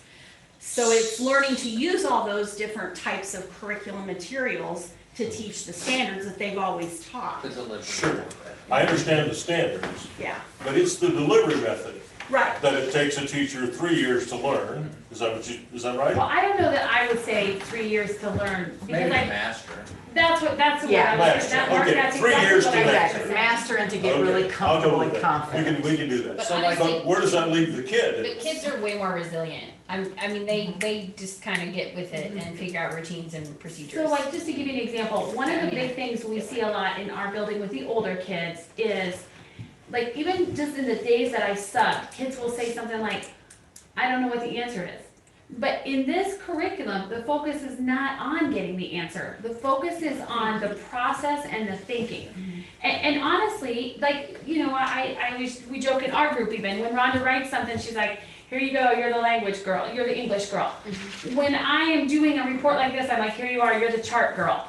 If, you know, for some kids, they're like, this is great, I love this kind of thing. Other kids are like, no, I want the concrete, I want the black and white. But the matter of what we're hearing at the higher level is, we don't need to teach kids to get the answer, we need to teach kids how to think. And then we need to teach kids how to talk and to express their thinking. And honestly, I believe all that as an administrator, but I know there's also a part of me that's like, I said one day when I said, I'm like, I was really nervous after I did it the way Kate showed me, because I thought, what if on my exit ticket, nobody knows what they're doing when we're done? Well, on my exit ticket at the end of that, it was a 90-some% success rate, and the kids were all upbeat. But I was struggling because as an older teacher, I didn't know if everybody's getting it. There was a girl sitting there in the room that never got up to engage, like, when I kept asking. And I thought she was a struggling learner. Come to find out, she's a talented and gifted learner who's a slower processor. So she's going crazy by me saying, when you're done, get up, show your friend, move to the front of the room. she's wanting to analyze it and think it over, and she's kind of sick of me telling people get up and move. Because I'm a get up and mover girl, you know what I mean? So, but we're always acutely aware that all kids learn differently, all kids learn at a different time, and that's what this is it builds processes for all those kids. Okay. Sounds good. All right. Can we click? I think we got 2 slides to kind of click through here. There you go. And Rhonda, so you got it. Okay, so what I chose to show you was longitudinal data versus like just sort of whatever. And so what I put up here is, and I wanted to show this because, you know, you've asked questions about the impact of COVID. And so until you look at something longitudinal, sometimes you don't see how that works. So this is 3 years starting back in 2019, 2021, and 2022. So you can see where we were getting there in, you know, in 2019 we were in the 70s and in a couple of grade levels, and then, you know, we hit COVID, and COVID, the 2020's not up there because we didn't test. This is the data from our ISAP test, the state test we give every year. That's what these numbers are. And so this is for LA. And so you can see we dipped, but we're coming back, but it's slow. And I don't think that's because of our curriculum. I think that's because of what you're talking about the kids experienced. And so go ahead and go to the math. You'll see the same type of situation where we were in the 70s, we were making progress, and then boom, and we're coming back. But it's going to take some time. So we do all grade levels for LA and math, and the LA and math they assess reading comprehension. For LA and math, it's the math comprehension, it's like Lisa was saying. On the old state assessments, they used to be 2 parts for the math. One was the computation, where the kids just strictly worked out the problems and got the answer. And they no longer count that for reporting out. They only count the problems where they give them a mathematical problem and then the answers, and they have to figure out based on their reasoning which makes the most sense. And so that's what they're getting graded on or assessed on at the state level. And so go to the next slide is science. And science, we only report out to the state in 8th grade. And so you can see we're making progress there. We implemented a new science program, Open Up SciEd. It's the same company and all that, but our science teachers once again started at the upper level and have moved to downward instead of going the other way. So what I want to say though is when you're talking about, Mike, you asked the question about the impact of COVID and are those kids, you know, are we going back and teaching it, or are we continuing to catch them up, or how's that work? Well, when the state brought us back in and they talked about how we make that up, they said you don't stop where you're at and try to go back and teach everything that you didn't teach. You move forward, and then as the teacher goes through the year, when you hit those standards that you see in your class that they didn't get from the previous year, then you stop and do, like Lisa said, you do an intervention or you work to do that skill then, but you keep going. And so that's why you see that data, it's coming back, but it's gonna take those teachers, when they hit those bumps that the kids missed, then they plug it in. Because you can't stop and make up all that time and not move kids forward. So you have to keep going, and when you hit those bumps, that's when you go back and talk about those skills and remediate or put your interventions in. You scaffold it. So, any questions? You know, I know you said to keep moving forward, but you know, when you have to stop and catch them up, you're not moving forward. Okay. So this is how they did it. Okay. So let's say you have a normal year, and you have 4 quarters. Okay. And so in 2020, we missed all of this at the end. Okay.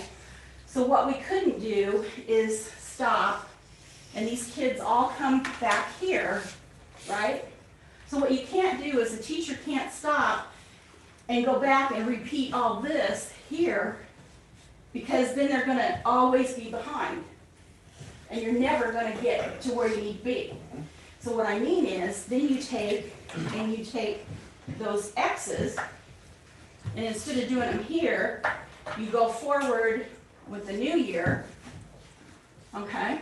So this is your next year, and you move forward on what they need to learn in the next grade level, but then you take this that they missed, and so you're coming along, and they didn't get here, so maybe it shows up here, and you don't stop the whole year, but you make sure you cover it however much you need to cover it here. And so you keep going till you get this mixed in with this. And then eventually, as you go through the years, you're gonna catch them up. A lot of these standards are cyclical. They come back. Sure. So for instance, what I'm talking about with my fractions, that they need by unit 4 for me. So I'm doing intervention, class-wide intervention, spending 10 minutes 3 days a week on it, because by the time we get to unit 4, we're only on unit 2 now, they'll have some of those holes that they've missed will be covered and addressed so that they can then solve multi-step equations with the fractional coefficient. Okay, so that's why we all and all teachers are very familiar, and we know where some of those gaps are from these screeners, so that we can fill those holes. For some people, it might be a class-wide intervention. For some, it's only a small group or a small subset of kids. The other thing I think that, I'm talking about the process is, I think the piece that I probably am not telling you enough about is how proud those kids feel, and how instead of always being a student who maybe doesn't love math or doesn't love reading, when they start to get those skill sets, then they're getting some confidence about them. And they're starting to feel like, hey, it's not me, something was missing. I'm not intelligent, or I'm not this. So, we're really seeing that, and that's the exciting part of our work. And I told our 5th grade teachers out there, I'm like, you're moving 20% of these kids in 2 weeks. If we didn't start this practice, there might still be sitting there feeling like they can't do it, they didn't do it, somebody else did it wrong, or they didn't know it. And the truth is, we just focused on what they didn't know, and then they started showing that they did get it, and then go to the next piece. So that's the best part of it, is, that can-do attitude. One of the problems we're gonna have though, today's news was saying national test results are out, kids are behind, and I've heard the same crap for 2 weeks. It's gonna take 2 generations for these kids to get caught up. And in our dealing with the pitch, we need to talk about that. We don't seem to be as far behind as other schools are. There's 2 generation people must be in Mississippi or. But you know what, But Bob, we were in school. We stayed in school, We stayed too. in school. We weren't out as much as what you're talking about. But the other thing is, Bob, and I know I've been here now 13 years, so I'm kind of getting to where I'm not as good about knowing what's going on around us. I am telling you, there are some of the highest performing, highest committed teachers in the Centerville School District. I really, really mean that. People leave at night sometimes with tears in their eyes and late and come in early and on the weekends. Our people are busting their butts for our kids. I can vouch for that as a parent. I have a kid that came here very far behind, not for anything other than some of his own disabilities with some things, and just to see the progress that's been made. We've got the reading intervention program where kids are counting out syllables on their fingers, and I sit and I read books with them at night, and now we're seeing that come out there, and a lot of good things. So those interventions are doing great things for us. And I would echo that, Mark. My youngest, I call him the COVID baby. He was preschool. Yeah. COVID hit, right? So he's 2nd grade now. There've been some struggles compared to the other 2. Again, no fault of anybody's. It was just unprecedented times. How many times you guys hear that? An unprecedented number of times. Yeah. But again, as a parent, hats off. It's I will say I was one of those that would say, how do you redo math? How do you change math? But it makes sense now, and I think compared to a lot of other, even districts in the state, let alone nationwide, I think it's something not to take for granted. The other day, I tell this story, and I'm gonna, with all the anonymity I can make sure happens. there was a young person who is in 4th grade who had written some things in the bathroom, kind of disrespectful, but you know what? Behavior is communications. That person was hurting and that was the way they responded. So talking to the class, going around to each class and just reminding them, hey, there was a bad situation, but we offer grace in our school, or make it second chances, this is not da-da-da-da. One of those students said, you know what, Mrs. Sulzer, our 4th grade title teacher, is gonna be upset. And I'm like, well, she's not even involved. Like, I'm the principal, it's not your teacher, the parent was supportive, the students, sorry, we got this all cleaned up. And I'm like, why would she be upset? And that person said, because they did not spell that word right. If they would have, they would have. And the kid held their hand up to show how they should have, broke the word down to spell the word right. And I walked down the hall and I said to the title teachers, this is a victory. And the biggest concern among 4th grade friends is that they didn't sound it out to great. It wasn't about the student, it wasn't about the teacher, it wasn't about the principal, it was they're worried the title teacher's gonna be upset because they have taught us to sound words out. I kind of was proud of that. Well, let's move on to CHS, Brad? Yeah, and I broke mine down by grade level. The light blue is not yet proficient, the dark blue would be proficient, and then the orangish would be advanced numbers. And then we'll put the state average out there. So we do 9, 10, 11 at the high school. 10th grade does take science. Pretty much the common theme is math. We're a little behind in math. I think we've kind of talked quite a bit about math. I think this group of kids, some kind of within that group, one of the things we always talked about with like COVID was kids probably weren't home doing math on their own. They were still reading, they were talking, they were interacting. Not a lot of kids were doing math on their own, so I think math took a bigger hit. We did start the advisory last year. We're refining it again this year. And that just gives our teachers some time. Our math teachers can identify kids that they need for the week or for a couple days that week to work on specific skills to try to get them caught up. Prior to school starting, I talked with Kate Hash a lot. You heard her name a lot. One of the things that really stuck with me, she said, we can't make up 4 years missed, but we can get kids ready for what they're doing in 5 minutes. And that's really the mindset that we have to have, that we can't go back and reteach all that, but we can give them skills they need to complete this work. I think one of the big things that we're really trying to stress at the high school this year is pacing.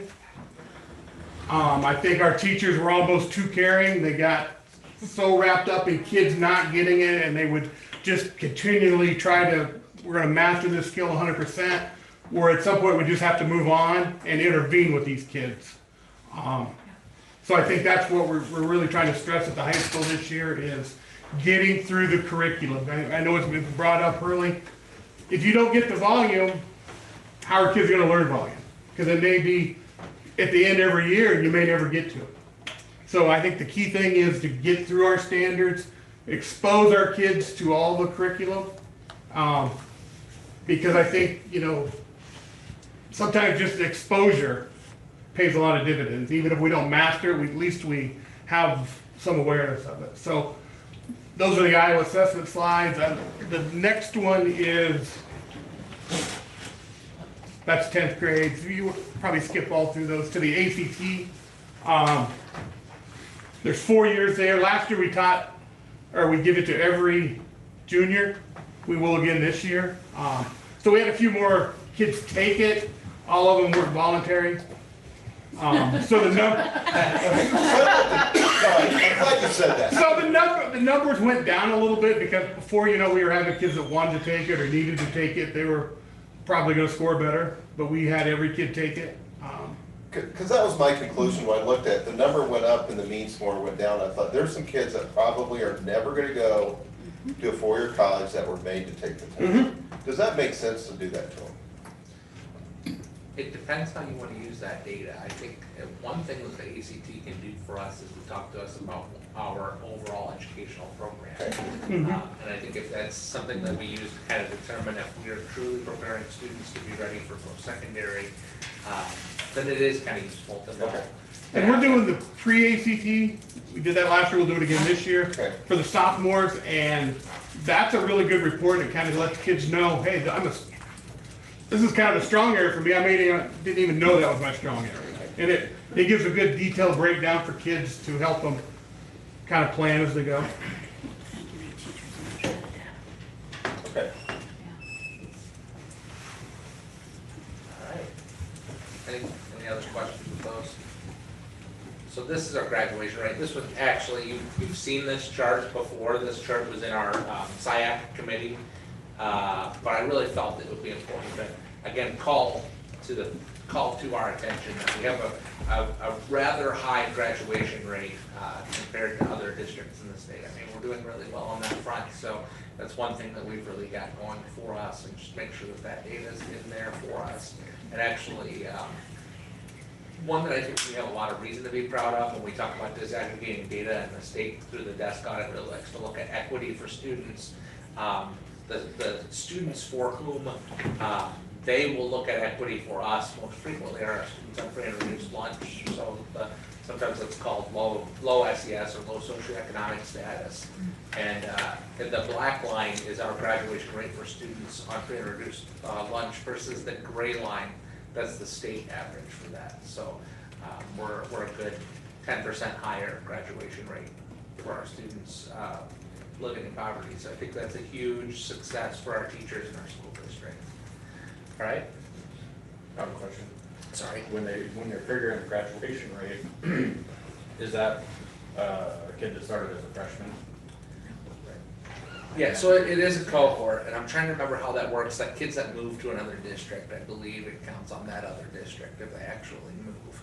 But like, I want to say open enrolled students still count on us, that it will be like a resident thing in that case. Do they have to graduate in 4 years, or is it So you 5? You can do a 5-year graduation rate.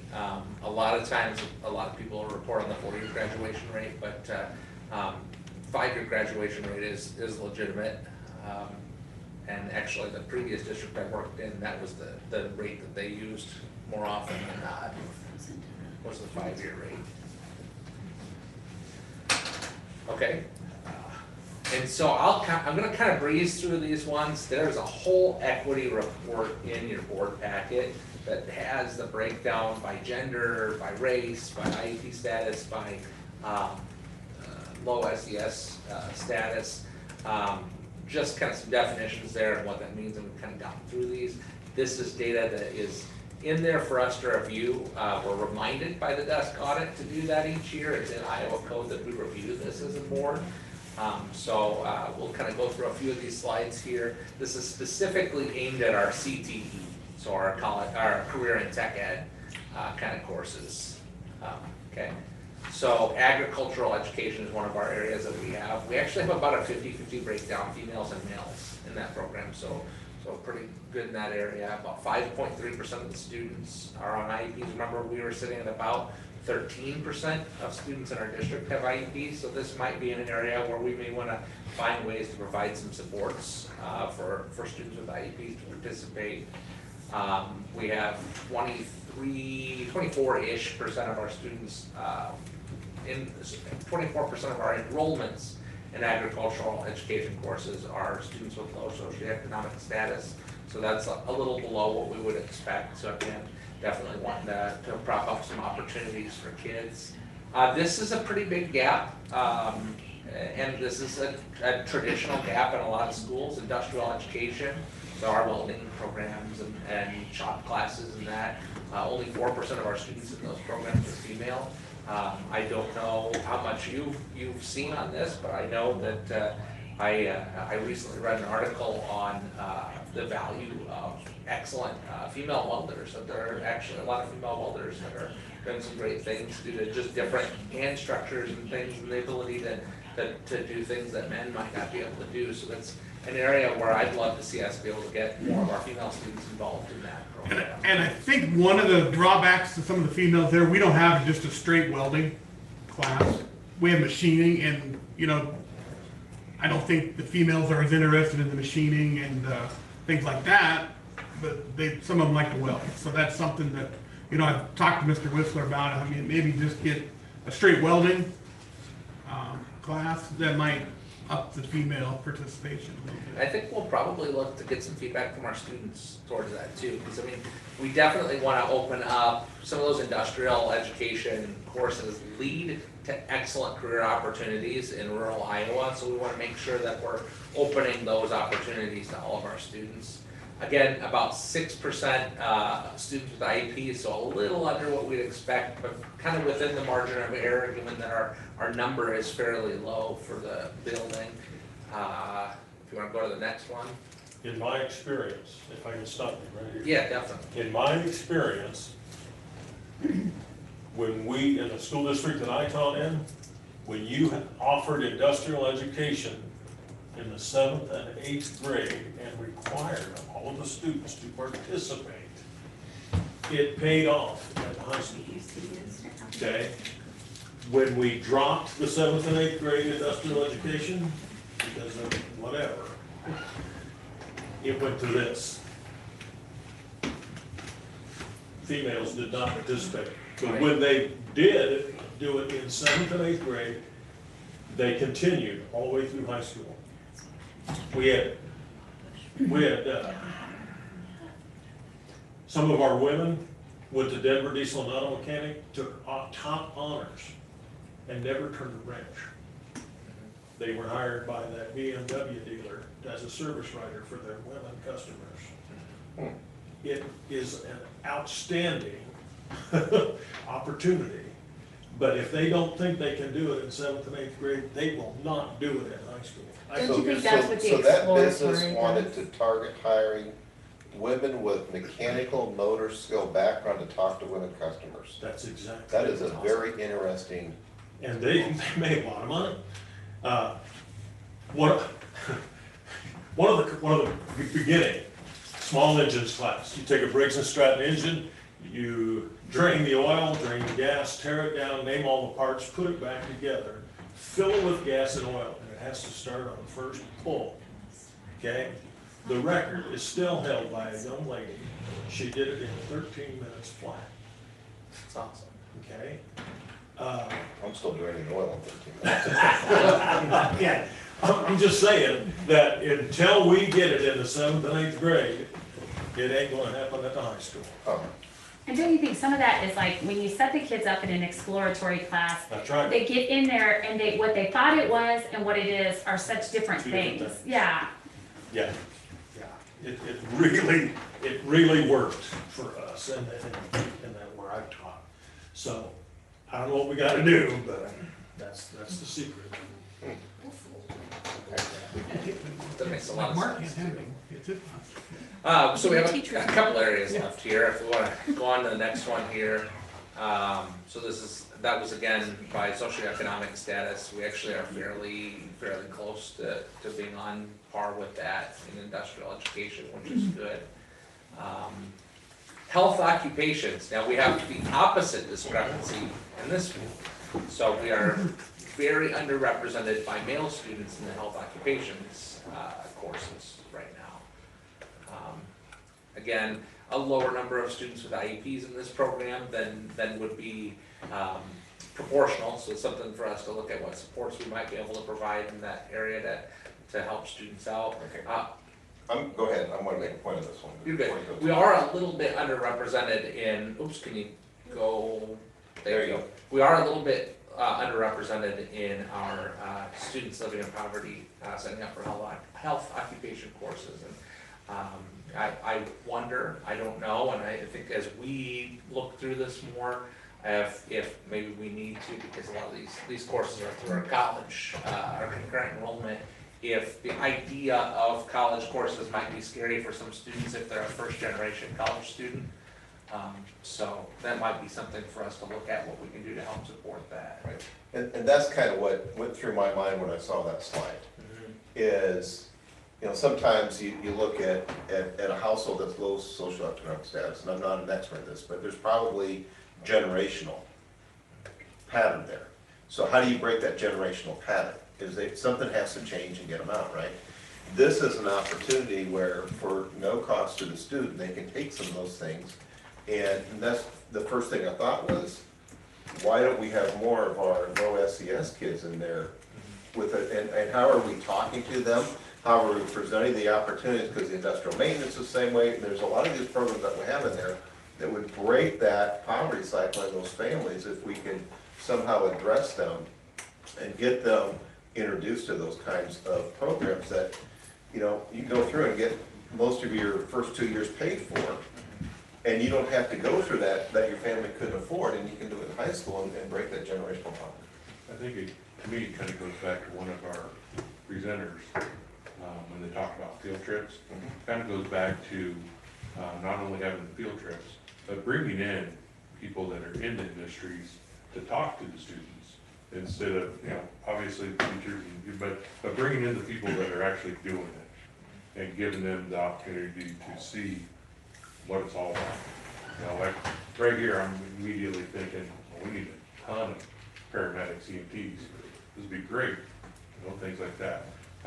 Bringing in, just bringing in those professionals to talk to the students. And just at the high school, every month we do have a speaker come in through our workforce development people that on a different topic. We've had Sinclair Tractor, we've had about all the college programs, we've had local businesses, so those are things we're trying to do over our advisory period to get kids to listen and say, hey, there's, you know, sometimes there's real money to be made here. So that's an area where I love this, yes, really targeted some of the programs with our low socioeconomic status students. Being a first generation college student, my mom actually went back and got a college degree after I had gone to college, but being a first generation college student, I know it was, you know, you're kind of a trailblazer in your family when you're doing that, and you know, you don't know what challenges are gonna come up, so I think it can be kind of scary for kids, and just kind of demystifying that college process, I think is a big help for this. I think we might have a couple slides left here. So business education by gender, pretty even split. Next, please. By socioeconomic status, this is fantastic. I mean, this is right on track for what it should be given our numbers. So it's business education is one where that is working out really well. Go ahead. Okay, and that is the data presentation. Well, thanks for bearing with us through that. I know that was a lot, but it's one of those things that allows us to stay to, and it's good data for us to have. I would highly encourage you, if you are reviewing the equity report, it's kind of thick and deep. If you come across something that stands out to you and you'd like some more thoughts on that, don't hesitate to call in. I nerd out just about as much for student data as I do for policies, so give me a holler, let me help you out, and if I don't know the answer, I've got a bunch of really good experts that I can help you out with for that. And I think in 5 years, I've never seen this high school data before. Isn't it interesting stuff too? Well, we've had enough time. Yeah, fair enough.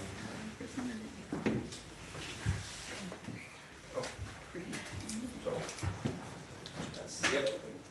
Yeah. Okay, so for mill administrators, I have a question. How is OPA going since you're here? I'm gonna give the inside that I know, and you jump in, Mr. Taylor, because I know you've been really involved.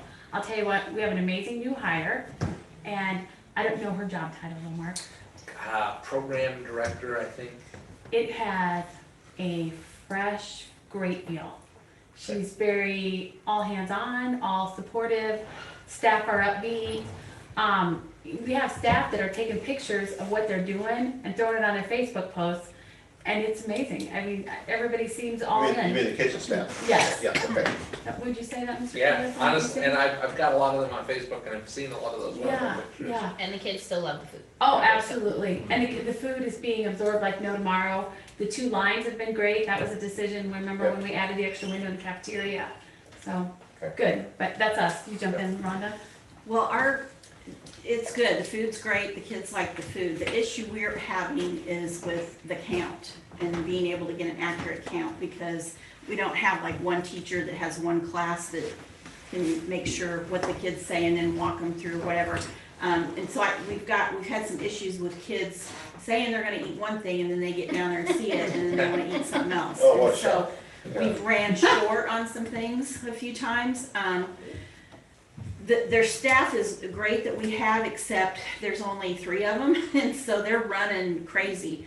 Mr. Hotek, Mrs. Bowen, and Mr. Reed are in there every day for every lunch hour to help support them. They help wipe off tables, they help, Mr. Reed has even done take the punch in when they punch their number in, because, you know, there's just 3 of them that they have in there. So And does Oakland need to add some staff to that? well, it would help their staff, I think, but I mean, my staff's not complaining, the 3 of them are great. They, you know, they're in there and they're helping with the, you know, making sure the kids are being, you know, acting appropriately also, at the middle school. 6th grade eats first, all 6th grade eats together. They don't eat with the 7th and 8th graders, and then there's a mixture of 7th and 8th graders for 2 other lunch periods, so. But like, yeah, the food is great, the kids love the food, it's just we can't seem to get them to stay with whatever they raise their hand and say they're gonna eat that morning, so. So we're trying to figure out ways to address that. High school, you know, what the kids do like, the kids still like it. They've streamlined their process a little bit, you know, they pre-package some stuff to get through the line a little quicker. Earlier in the year, it was a little bit slower getting through and kids didn't have a lot of time to eat, but they've kind of worked that out. We have a lot of kids that leave for lunch that will come and get food and take it with them. We have a lot of kids that will bring cold lunch and then they will go back and get one of the open lunches. At the ball game Friday night, I was talking to a young man who graduated a couple of years ago, totally out of the blue, and he goes, "Man, I hear that food's really good." He goes, "That would have saved me a lot of money in high school if the food would have been that good." So, Because through the last kind of couple weeks, if I encounter parents that have kids, I ask them.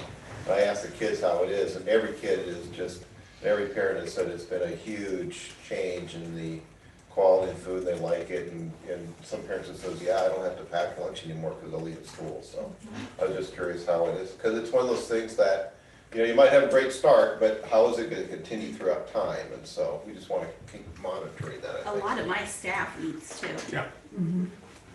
We hear a lot of good things about that, the salads. People are like, you can't go buy a $4 salad as good as this. Yeah. We do have in the basement delivered as well for the alternative kids. And we have a handful of our virtual students that actually participate in the lunch program. OPA will also package their breakfast, so the day that they come and pick up their lunch, they get breakfast for the next day. And there are a variety of choices for. So virtual kids will drive up in here and get their meal? Or parents will. Or We parents have, will, really? Mhm. Okay. It seems weird. Yeah. It does. I'm with you. I don't wanna show up, but I would like to eat. Okay, all right, thanks for that feedback. Where are we at? I guess it's preschool project. All right, let's review the preschool project. So in your board packet is, I believe the drawings for the preschool project. These are still preliminary. There's still some measurements that are being adjusted a little bit. We had Michelle draw these up. These do meet the words that were put into the bonding language. There's some renovation and some addition to this process. What it does give us, we actually get something useful from this, and it's not in name only, because we don't have as secure of an entrance as we could have with, and the term I've always heard is man trap, where you have one set of doors you go through to be checked in, and then another set of doors that you have to be buzzed through. And we've got that in each other building, and that's something that we need to have for this building. What we believe we can do is go through the local bidding process on this, because we're very confident that it's gonna be under the $139,000 threshold for that. And we would aim to do this project this summer, after accepting a local bid. So just wanted to put that in front of you, get any feedback, thoughts, anything on that. I think, Mike Thomas, you were in there when they presented this, and what FRK said is they are giving these drawings to us. and not charging us for them, and not bidding it out, and they don't get their architect cut on this. And I think that's pretty standard with that. It was, well, actually, they charged us a flat fee. A flat fee, but they're not gonna get their percentage as, they're giving this to us without the percentage kicker that they normally get, so. They cut it back. They kind of.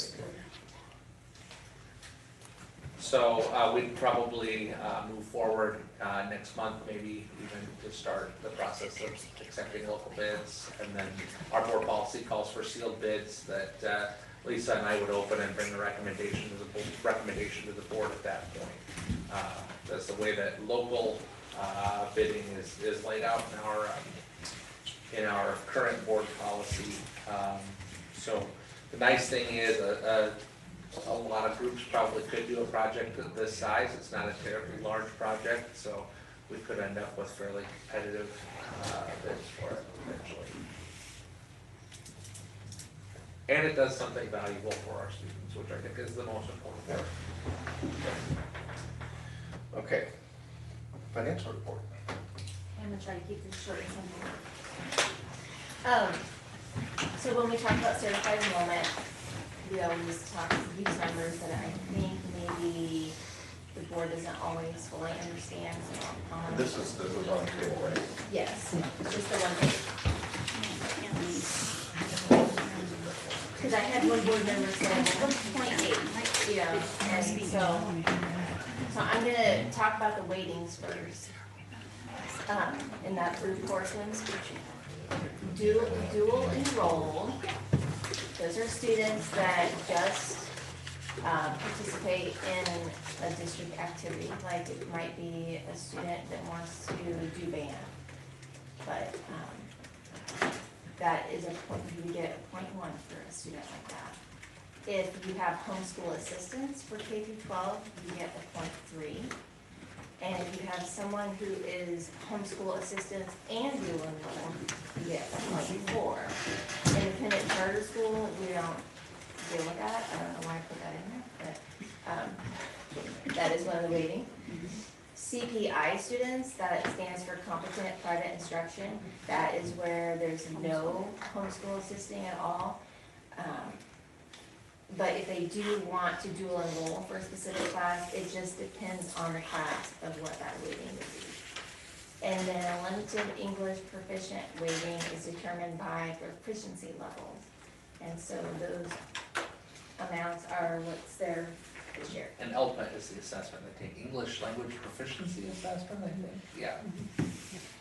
Okay, so if you move down to the yellow portion, people get, I think, confused on what is our actual enrollment for financial purposes. And anything in this is in yellow is what our actual enrollment is. So you take the resident public students that are actually in our seats, so that's 1218.3 this year. And then you add in your resident students that are going to another district. So kids that aren't in our seats but are open enrolled out.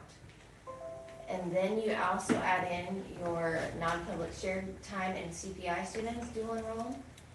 And we have a 0.2 this year. So that's what makes up your line 7 actual certified enrollment. And if you'll notice, this year was 1330.8. Last year was 1325.41. These are preliminary. And so the change is an increase of 5.39. That's in the purple. That's good news. Yes, it is. Because our 5-year projection has us, we assumed a 10 decrease. And last year, if I remember, it went down 27. Yes. Yeah. Yeah. So to be up 5 that is unbelievably good news. In our AEA, there was a 1A district that went down 26 students. There are some nearby districts who went down 40-some students. So across the AEA, it was a pretty depressing year for certified enrollment. So we're pretty lucky to be one of the few up. Yeah. Very happy about that. And then just going down, non-resident public students in 10-year district, that's open enrolled in students. We had 62. Last year we had 45, so like Mark said, that was a jump. And then PK students attending our preschool program are weighted at a 0.5 for each student. So we had 64 students, so 0.5 is 32. And that's a categorical, so that's not included in your actual enrollment. Limited English proficient weighting, 1.05. And then I just kind of did a quick open enrolled in, open enrolled out. So our net was minus 50.3, last year was 51, so we had a gain of 0.7. So, do we know why students enroll in? What are we offering that they want? So the in, we didn't track as well as we have the out. That's a fair, I'll admit to that. That's a good question. That bears some research, I think, because if we can figure out what we're doing right, let's keep doing that. It's a good question. Or expand. And the out thing, we need to repeat again, that many of those people never went to the Centerville school. They were people from Seymour, Moulton, Moravia, who the family moved to Centerville, but the kids never once attended our school. And Had actually, no connection. I went through with Emily on our open enrolled out, and it's something like 30 of our kids that are open enrolled out have parents who work in the district to which they're open enrolled out. Yeah, that's. So they're taking them with them to their school, which, I mean, you kind of you try to keep a family together when you can, and that's fair. And sometimes it's grandma, the babysitter is the reason for it too. And so It isn't that we're evil people. Right. If you turn it over. There's more? Well, Probably more. so I always like to, unspent authorized budget report, I always like to try to point out where things make an impact. So, so your actual enrollment is that pink arrow, that's where, it is on the formula for unspent balance. And then down, the first red arrow is your miscellaneous income, that's where that you receive tuition from another district for open enrolled in students. And then the second red arrow is your expenditures, and that's where you're gonna see what you give to other districts, what you pay to other districts for the ones that are open enrolled out. So that's where those items go on the unspent authorized budget report. Can you make that chart bigger? I really tried at the last minute and I couldn't get it, but Okay. I will do that, and I'll No send it problem, out. I'll survive. Does anybody have any questions? No, thank you. So as, in a month from now, when you go to, I'm gonna talk about this, when you go to IASB and you go to the financial classes, this is something to remember, because they'll talk about these kind of concepts. So we just wanted to do some real district numbers as you go through the classes up there in about a month, so.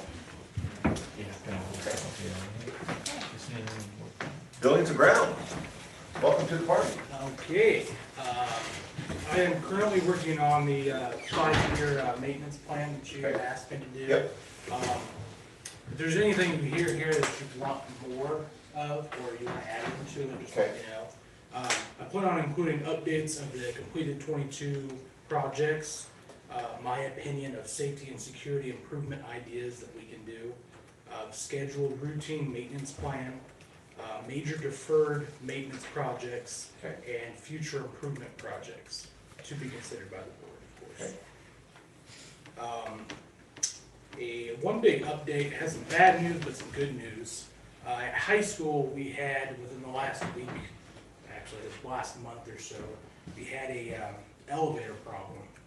In the south elevator, it was leaking hydraulic fluid. They first jumped to a quote of $65,000 for a brand new jack.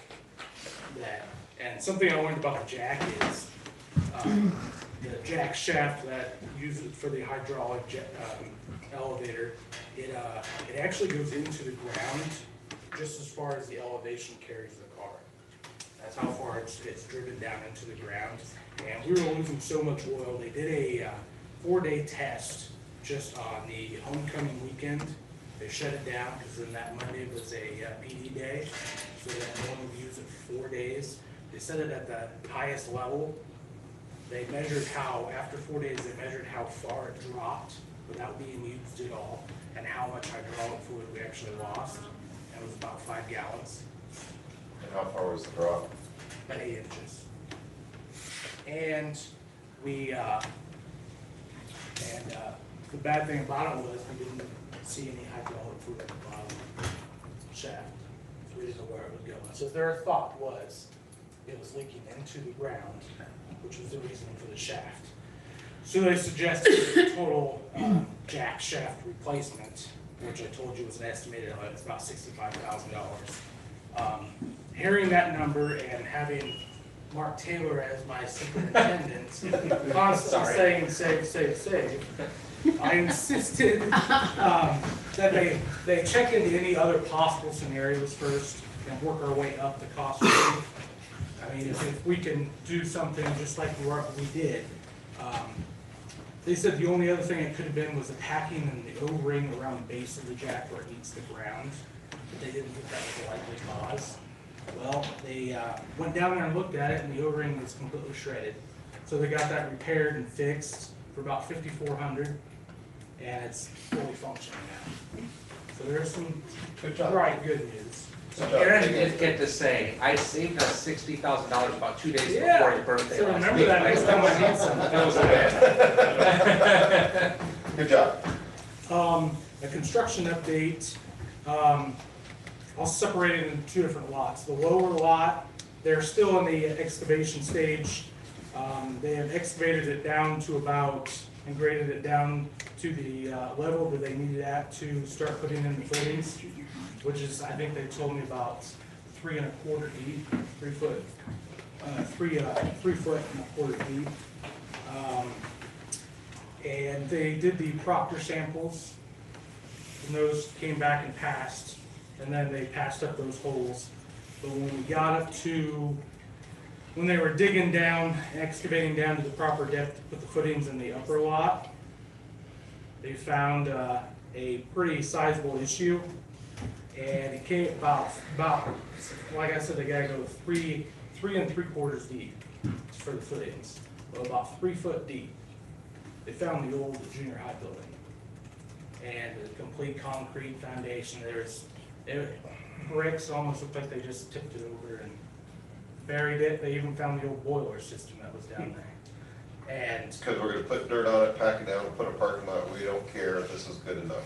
and Kevin had told me the most likely scenario, what they will do is they'll have to dig it all up to that it's all gone to its dirt, and pack it back down in with some clay to level it off, and then make sure it's compacted. But I know he did have some meetings with Rochelle and the engineer today, and I think Yeah, Mark made a little so we did put an email on your response when he came in that kind of talked about what team services and the engineer and Rochelle had worked out. There will have to be a change order to remove at least the concrete footing, which goes about 70 feet out from the wrestling room. I would tell you, I think Aaron and I both got to see, I think, down into the pit, and it really does, they pointed out right there, that yellow brick, that's your boiler room. The boiler's actually in under that rubble there, and you could see the hallway, so it was a quick implode and cover over. So not legal nowadays. So we've got a lot of junk that'll get dug out there, and the slab part, as we understand it, is not considered over excavation with our over excavation numbers, so that would be a change order.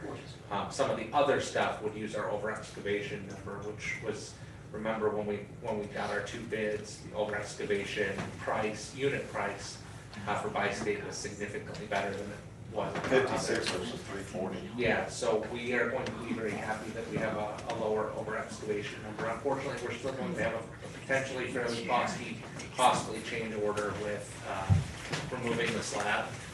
And unfortunately, the timing of that part of the project puts us in, I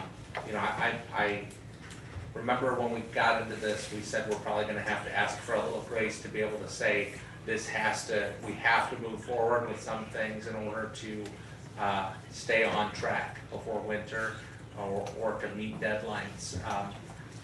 there is a chance that this could end up costing higher than the amount that I would typically be able to approve without what we discussed prior to going into the process. Now, I think there's a dollar number, and obviously you can't take action in a work session, but I would certainly think that if it were gonna be more than a $50,000 number, I would probably hope to call a special meeting to have the board do that. I think, and I really hope it's not that high, but I think we just have to be ready to see what we get, because as we understand it, there may be almost a complete concrete fittings of that building there, which is gonna be a mess. Although I did talk to, I mean, that's something positive about the timeline issues. I did talk with Kevin Chase today with Bi-State, and he said since that is that upper lot, and the bottom lot's good to go, their plan all along was to start on the bottom lot. And that the actual footings and the concrete on top of the footings wasn't there, they weren't planning to get that to them until February. There's time. So it may not push our timeline back any, it's just an extra cost. Yeah. So we don't know a number yet, and it could be that they get into it and they dig deeper like they're gonna need to do, and it ends up being better than we think. But we wanted to make sure with this buildings and grounds report that you have as much information to know that this could be one of our early costly change orders. For this project, obviously, it's the beginning and the end that are scary for us on change orders, because anytime you're digging in the dirt, you're uncovering the sins of the past, I guess, in this case, maybe.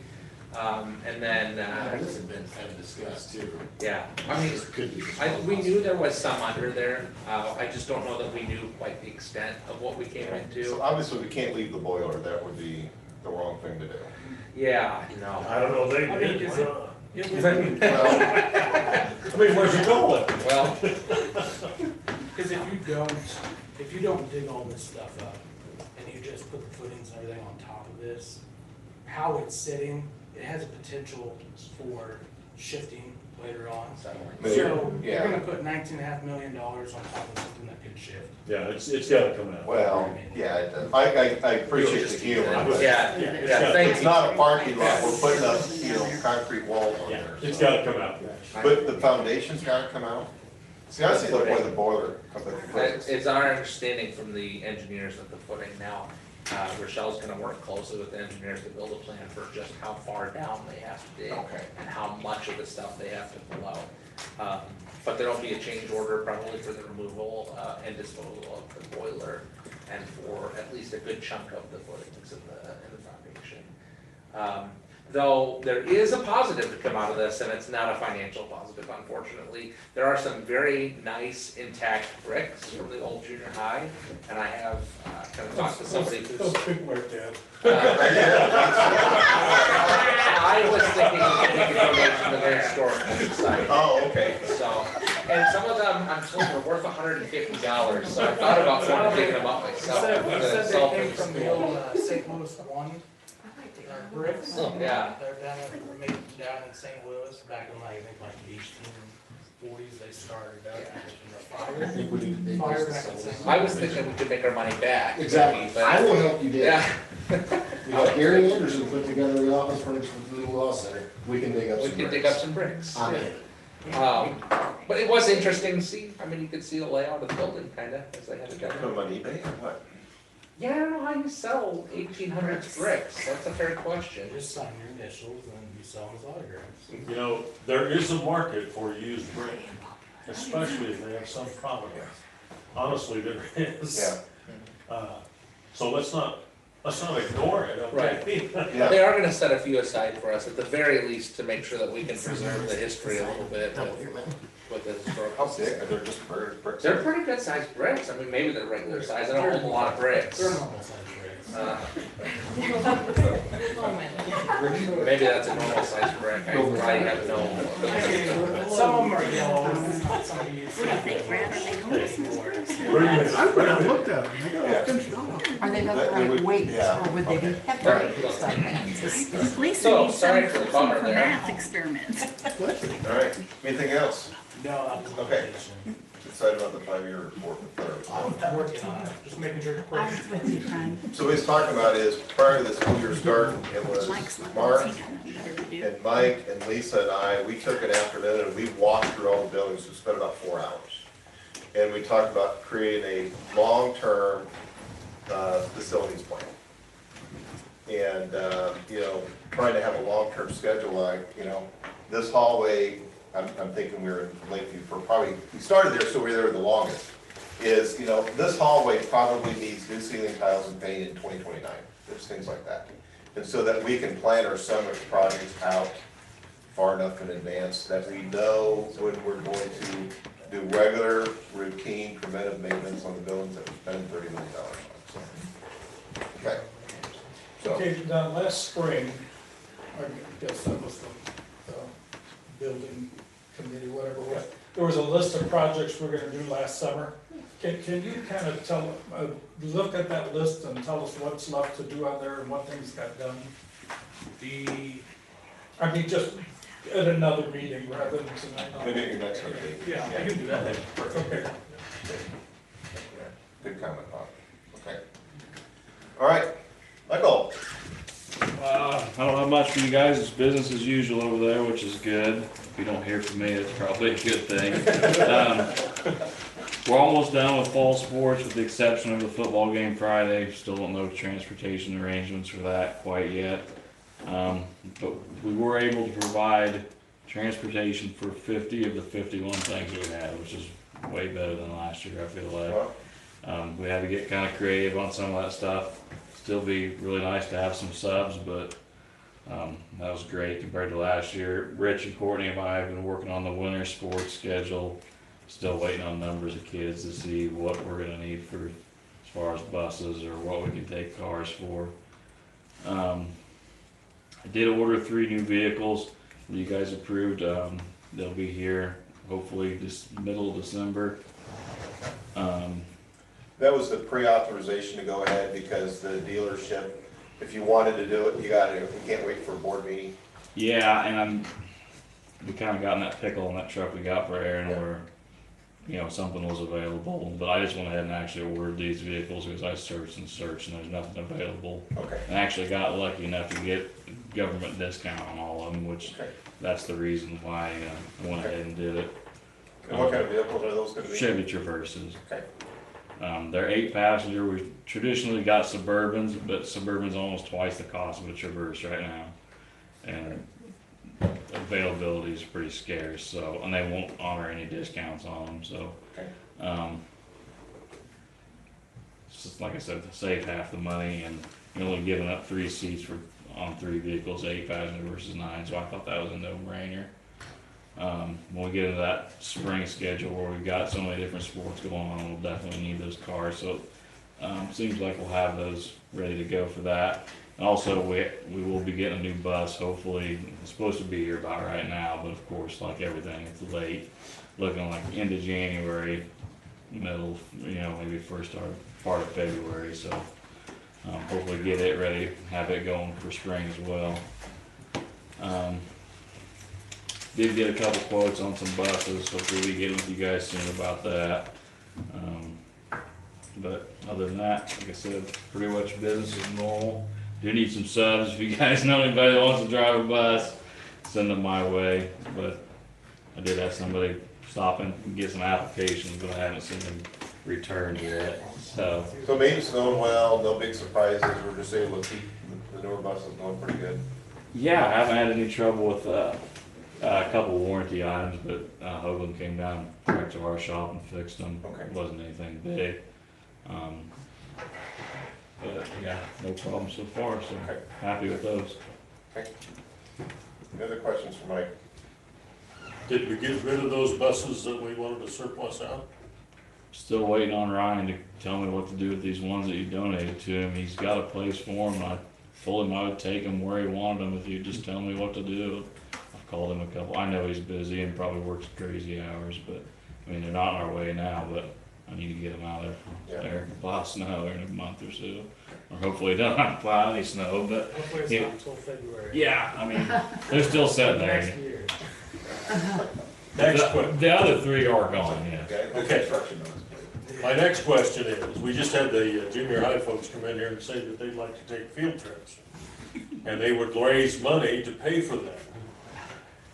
Would it be possible for you to come up with like a per mile cost? I could come up with what it costs to operate a bus per mile. So, that'd be include your driver and your, fuel and all that sort of thing. And I'll say this, I don't have a problem covering stuff through the day, like when they do field trips, we just took the preschool kids over to the harvest barn and stuff like that. If my drivers leave after routes and get back before afternoon routes, it works perfect. But sometimes it can be a challenge, if they're gonna be gone for an extended period of time. But, like I said, we're in decent shape right now as far as driver wise, but, that could change, like that, but, yeah. I could give you a cost per mile, what it would cost. So, sure. That might help. Because when we transport that upward bound group, we actually have to charge them. So I have to figure out what it actually costs the district, because I don't think legally we can make any money on that. Is that correct, Mark? The top right. Yeah, and so we have to kind of calculate what it could cost, so. Sure. Okay, thank you.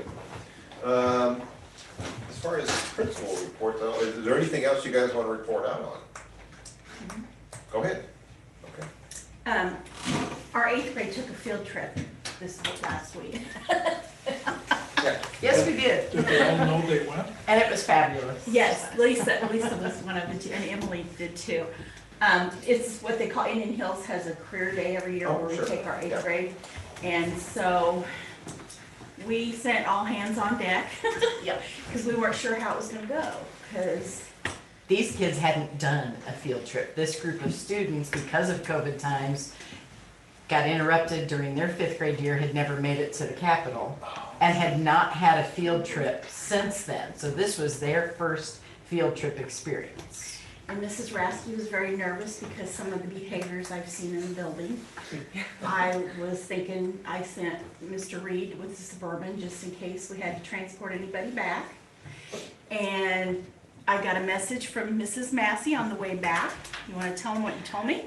I just, I couldn't wait till we got there. I wanted her to be aware of it so that she could kind of excitement, because this group of students were so impressive. This is my 3rd time doing it since I've been at Howard. And we've always done well. But this group of students who have had some challenges over the past, they did a great job. And you end the day, the afternoon there, really at lunchtime, and you have a meal in the student center, and they're all spread out at these tables. And our group was so respectful and so well, and it could not be said. There were some groups, and I won't name them because we're being recorded. If we weren't, I'd tell you, because I do know the schools. But anyway, 2 of them were tossing water bottles with water in it at each other, and sometimes hitting other people. Okay, and one almost tipped over a basketball hoop that was probably several thousands of dollars worth of equipment.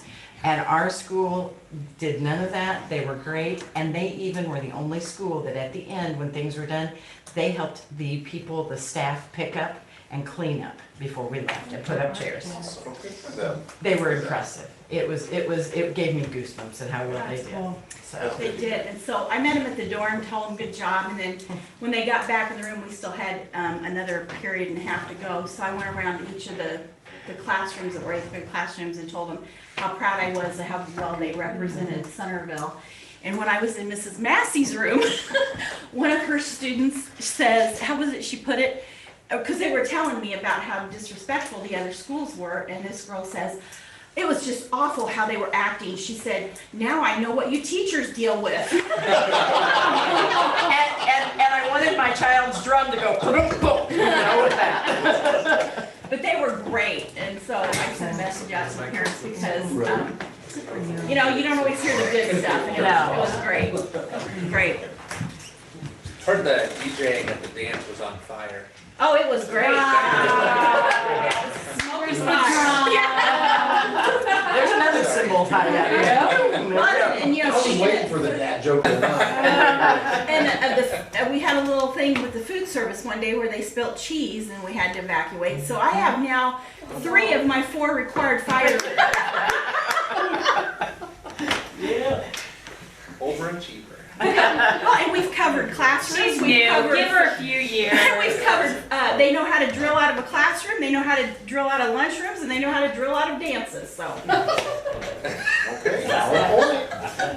High expectations up there, Mike Moore, don't you think? High expectations.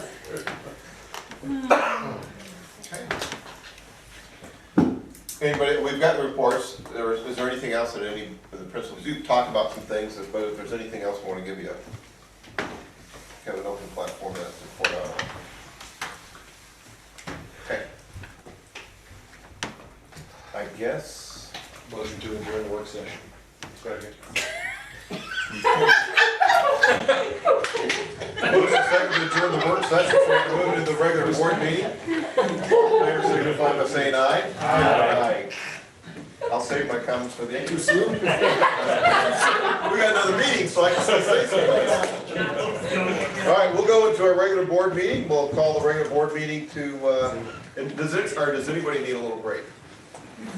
Okay, so we'll call the regular board, thanks Lisa. We'll call the regular board meeting to order with a roll call, please. Moore. Here. Mike Thomas. Here. Rod Thomas. Here. Rondell. Here. Berger. Here. Carter. Here. Here. We'd like to welcome visitors at this time, and we'll open up to public forum.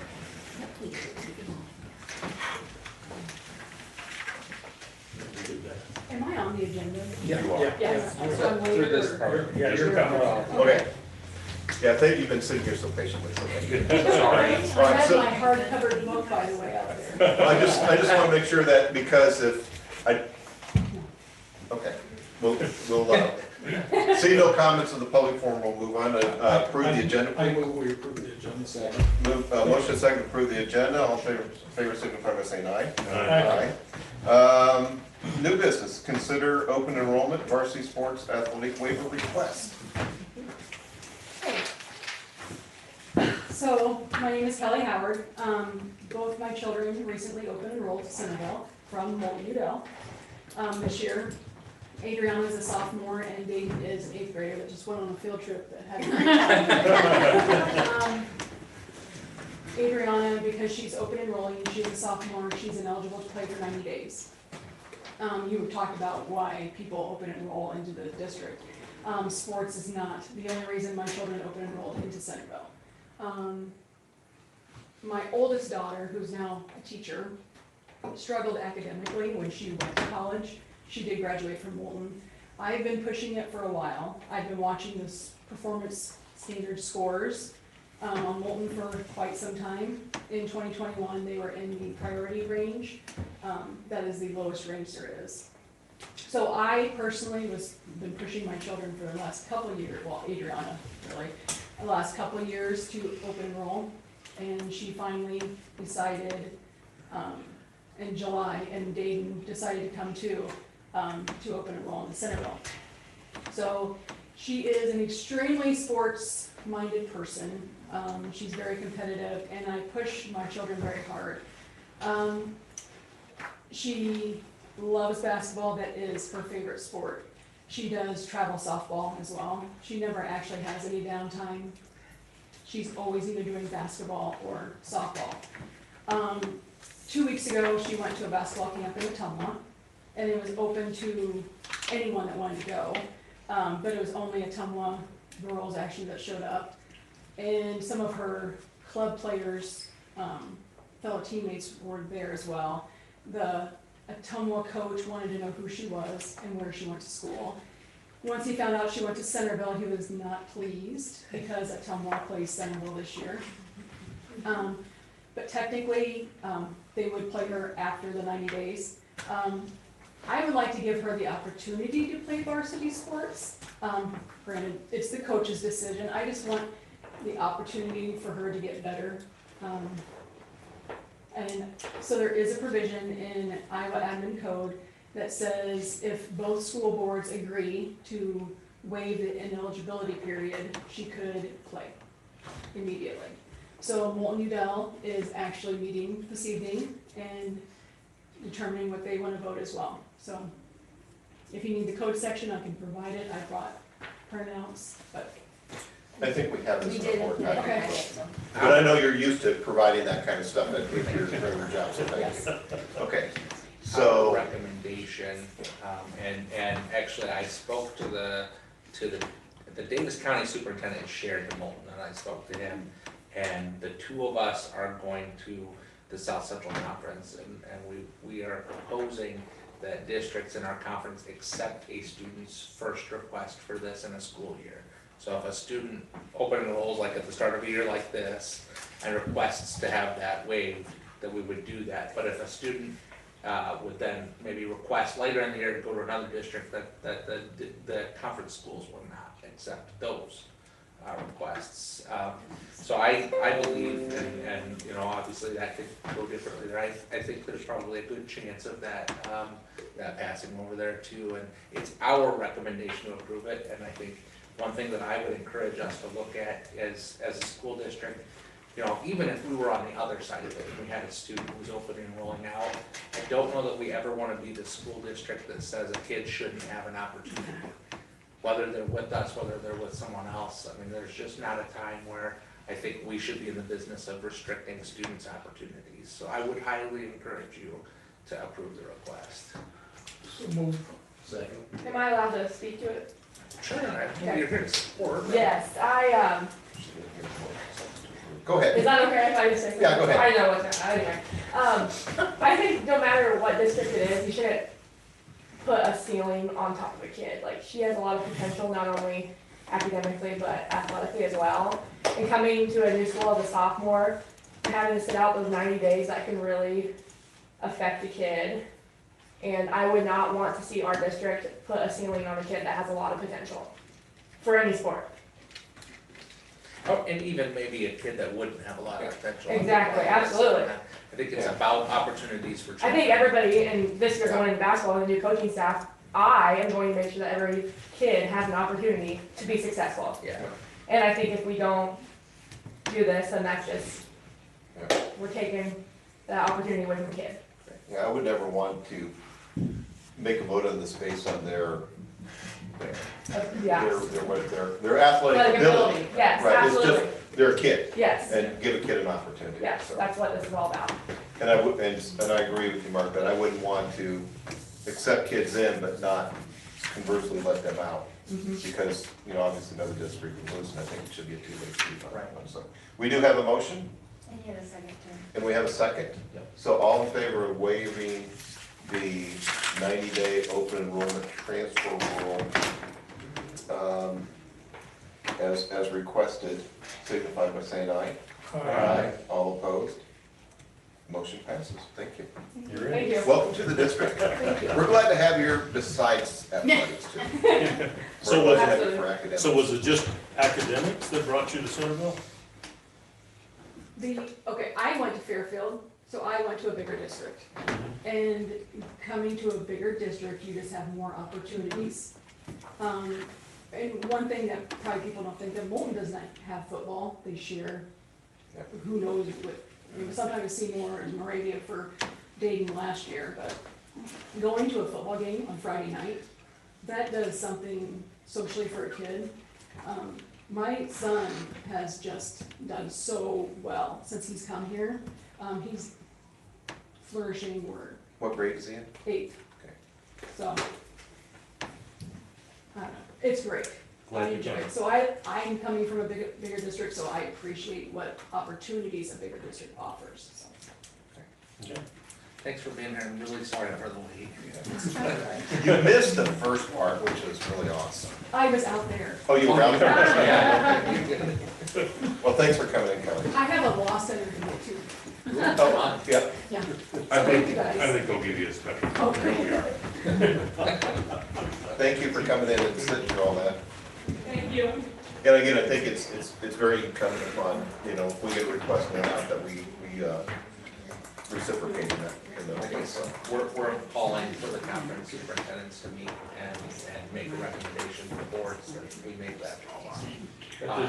I mean, it just seems like, it should, I mean, yeah. I was thinking, why is it even?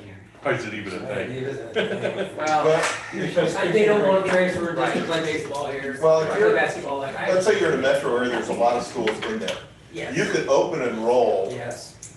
in a lot of different schools in the Des Moines area, and if you were, like, I'm good at this one, but this school has got bad, then I wanna go over here. Yeah, I understand that part of it, maybe, but, yeah, if you just enroll in just to play sports. Well, see, there was a case a couple years ago where a D1 potential athlete enrolled specifically in a Des Moines school and kind of bounced around to try and find the right spot to get exposure.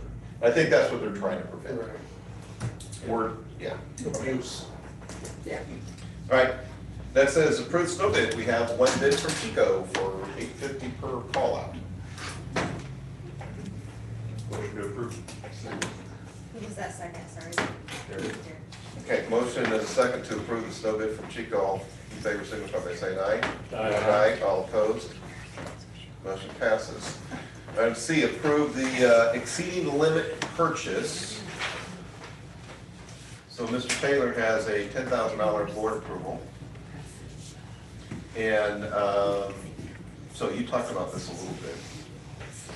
So this is for the grading of the west gym? The grading, for where the band is practicing. Oh, that's, okay, I'm sorry. Yeah, I got Northwest. By the gym, it's by the old gym, Yeah. not the, this is the, yeah. So behind the science center, behind the science wing and by the old. And this is our plan, when the building is complete, for this to remain the location for the band to practice. It's my understanding that that area used to be the football field at one time, right there. And unfortunately, it definitely fell into quite a bit of disrepair through that. There are some pretty big divots in the ground, so with this bid, maybe you can kind of talk to what he is doing with that. Well, yeah, the majority of the divots were from when they put in the geothermal pipes, and then the ground slowly started settling. But no, basically what he plans on doing is he's gonna grade it down towards a smooth surface. If he has to bring in dirt, he brings in dirt. If he takes out dirt, he takes out dirt. But the majority of it is going to reseed it and then put hay on top of it, and then there's an optional reseeding in the back in the spring that we can decide whether it needs it or not. Then that's basically the price. So you can see this fall.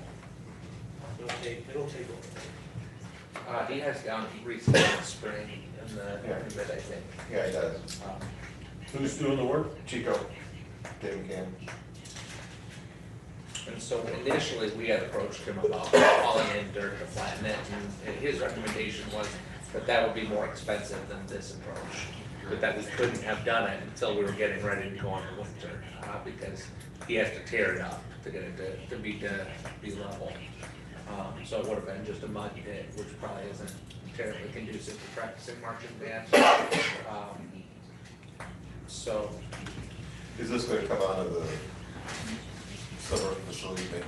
I guess, I don't understand what we're voting on here. Okay, so west of. Right, but I mean, what? Approve this bid. Well, anything that's over, our board policy says anything under 10,000, there's a board has to do that. So we consider 10,000. Right. The superintendent can't approve anything over 10,000. Right. Oh, It just doesn't make sense to inquire in the description. So we're just going to approve this project. Right. Yeah. The wording is kind of confusing. Yeah, okay. A little bit of history, okay? And when they were trying to sell us on the idea of the synthetic turf at Lakeview, one of the selling points was that the band would be able to practice there and then. So what has changed? Well, I knew that was stupid from the beginning, because you gotta load a bus and unload a bus. That takes the whole period. I asked the same question. Okay, and the answer is? I don't know why that was a statement. I mean, instructionally, you'd lose at least 15 minutes of instructional time. Because sometimes they go out from the band room Yeah, I understand. Yeah, so before school it's one thing, but you get into transportation issues with kids and I asked the same questions, I remember the same thing. And how much money is this project going to cost? I haven't seen the number I think yet. it's 12. It's in the packet. $12,588. $12,500. It's in the Oh, packet. no, it was with Chico, it was right after the snow. Yeah, right after the snow. Okay. I'm with you. So moved. Second. We have a motion and a second to approve the leveling of this turf area out there. All in favor, signify by saying aye. Aye. All opposed? Motion passes. Okay, now we're getting into some fun stuff here. Approve the first reading of board policies 401.14, 408.1, 402.2, 802.4, 802.4R1, and 802.4R2. These are from the policy update, the policy primer. So they're from changes in law. I did send an email about the $2,500 number in capital assets.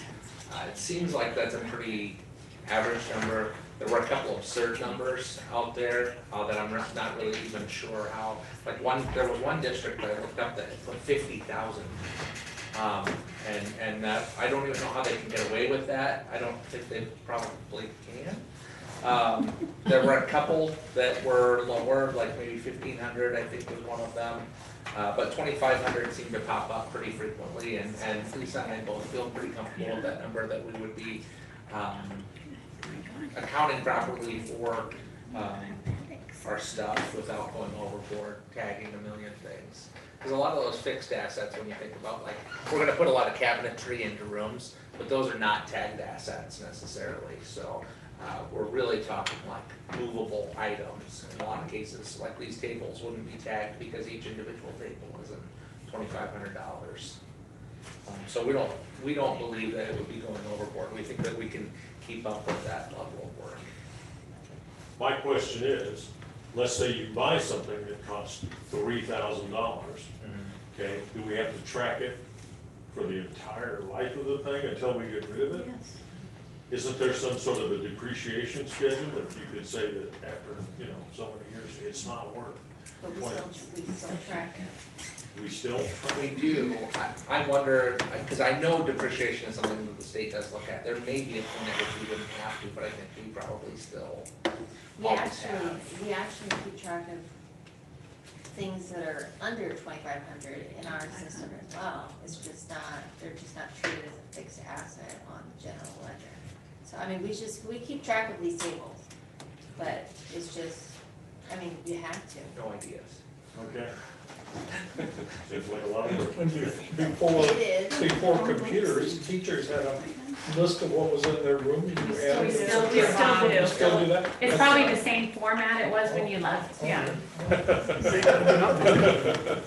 So what happens if somebody comes up missing? Then what? Well, so I can speak to that. I had that Let's focus, guys. Yeah. I had that as a band director, and we worked to track it down. We tried to look through former rental agreements to see who would have had it, made a lot of calls to people.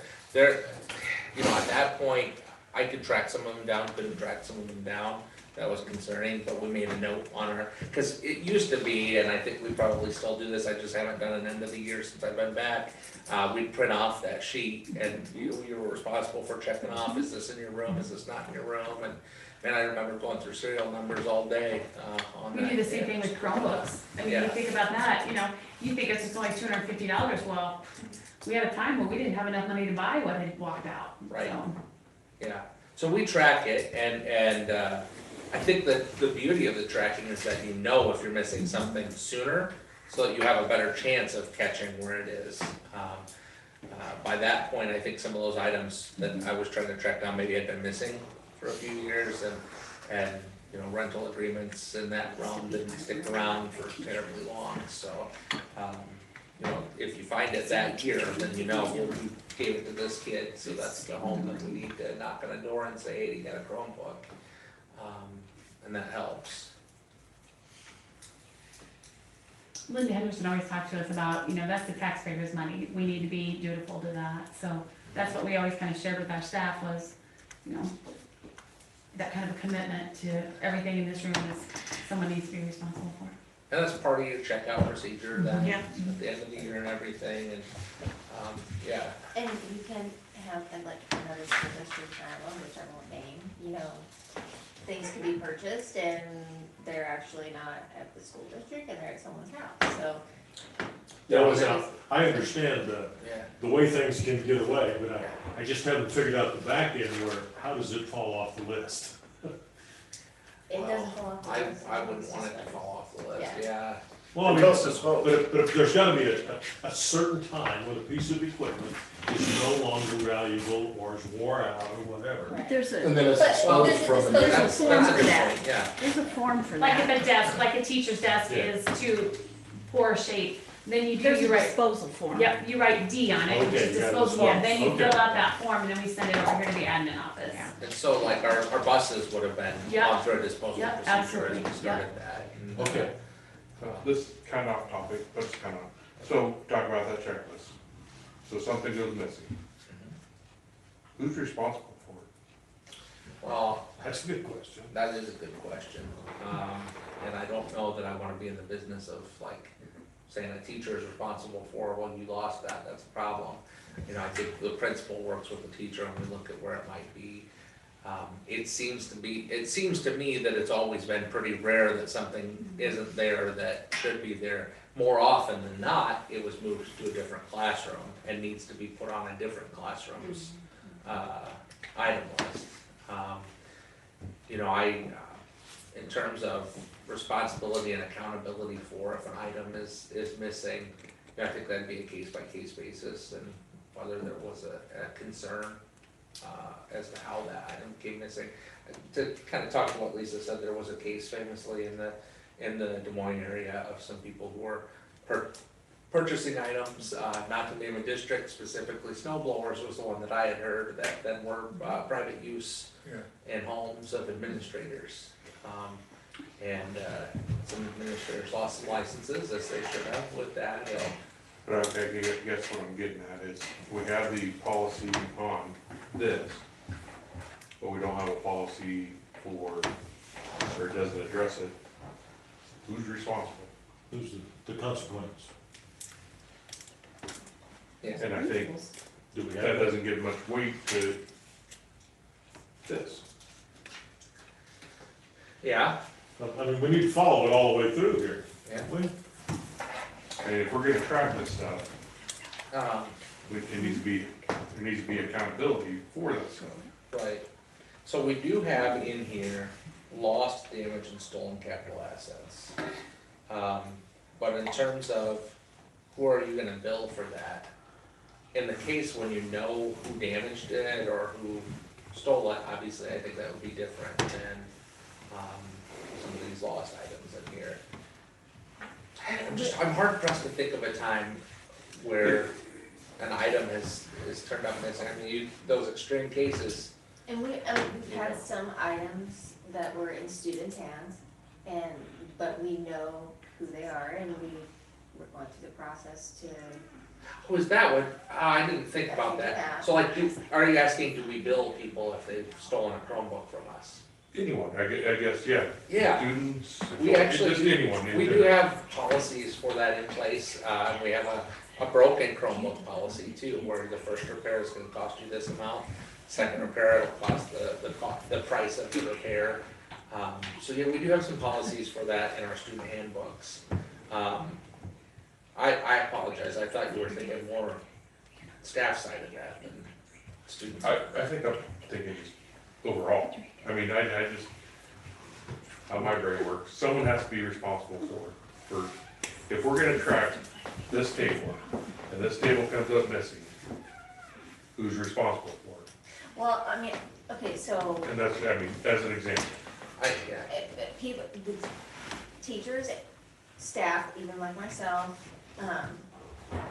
wherever room they're in, they're usually responsible for that. They sign off on the sheet to say, here's you know, I've checked off that all of these things are here, and if something isn't there, they say where it went, like, instead of it being in my third grade classroom, it went to the fourth grade classroom, you know, this fourth grade classroom.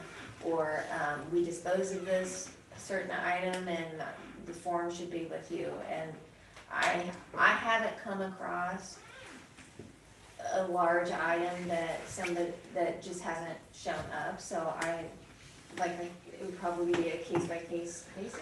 Again, like I remember there were a couple times where I put transfer to room such and such because I really didn't like excess furniture in my room. I wanted space to work with kids, so I knew there's an extra table in here, I don't want it in my room, transfer it to this room because this person wanted it. So I think you see a lot of that on those that come through. I'm hearing you say that stuff just doesn't go missing like that. Well, I'm not saying that. Yeah, it's rare. Missing. I'm just saying something of the major importance, like if somebody, I haven't had anybody come up and say, you know, this laptop is, you know, not here anymore. Or I'm trying to do something more significant. If there were something nefarious, I mean, we certainly would wanna deal with that. If something went missing that I was made aware of, and obviously, you know, steps would be investigated.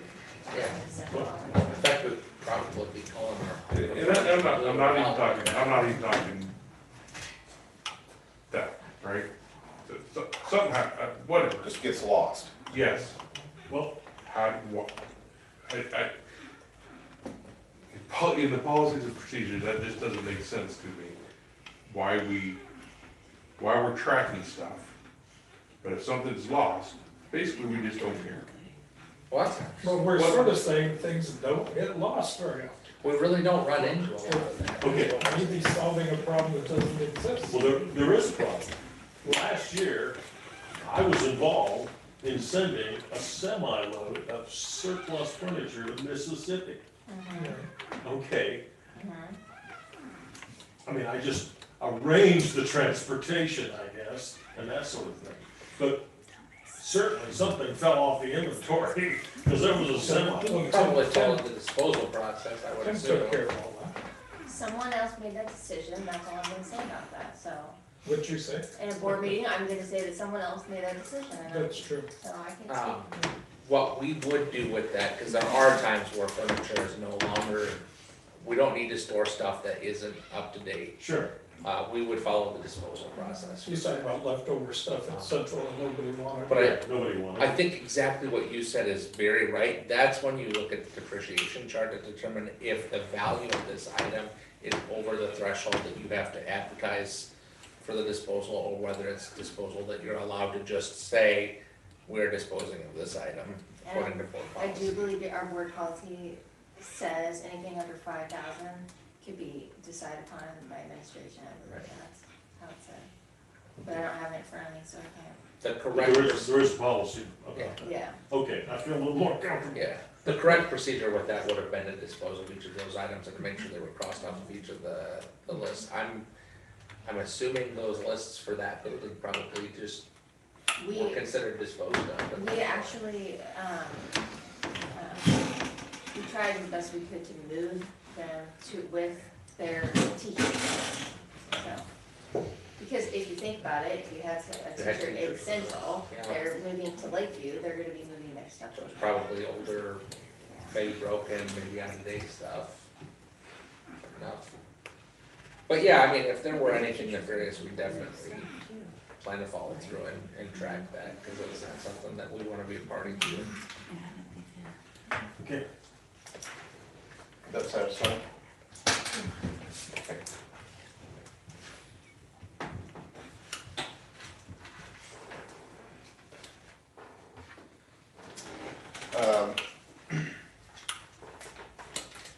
I guess any more on assets, since we're on that topic? Okay. Having read through these a little bit more over the weekend, at 408.1, kind of at the end of it, it says that professional development, that you can approve if somebody wants to go to professional development and pay for it and all the expenses. And I started thinking about it, would we ever have a scenario, have we ever had the scenario, where somebody says, oh, I really wanna go this professional development, but it's outside the scope, maybe it's outside the state. I want time off to go and do this on my own. Have we ever had that case? I did it all the time. I went to the National Council for Social Studies Okay. a lot of years and paid my own way. Is that something that we need to have in a policy, or is that just, you work out with your building principal in the district just to take your, do we charge them vacation days to do that, or how do we? There's no big So, there are professional days that we Yeah, can there's. You can get teachers professional no days, that's in vacation. our, In our contract handbook. that was just a thought that I had as I read through that one, if there'd be cases to do that. What? Wouldn't a lot of that run through our TQ fund, Mr. So we Taylor? do a lot, yeah. But, okay, Which is a good thing. okay. That answers that question that I had, okay. Any other questions on the 400 and 800 series, board policies to approve, so we approve the first reading?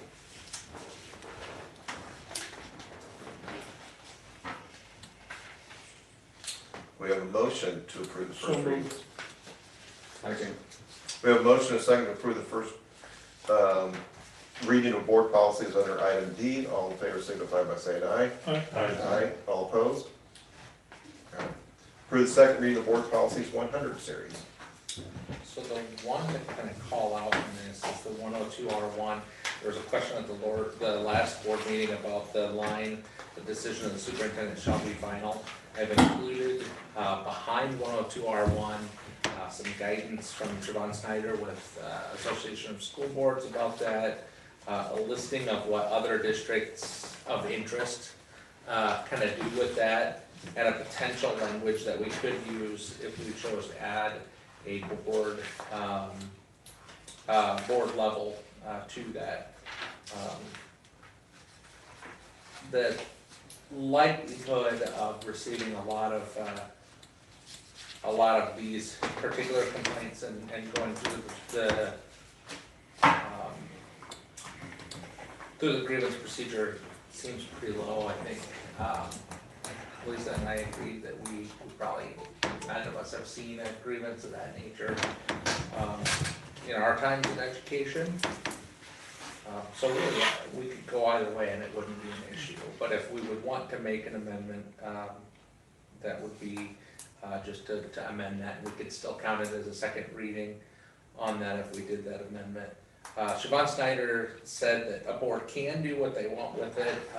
The question with that might be if the complaint if an equity complaint would lead to an employment issue, it could put us in a position for the board to not have neutrality on that issue. So that might be the reason that was the recommended language, but she said you can go either way with that. And expulsion.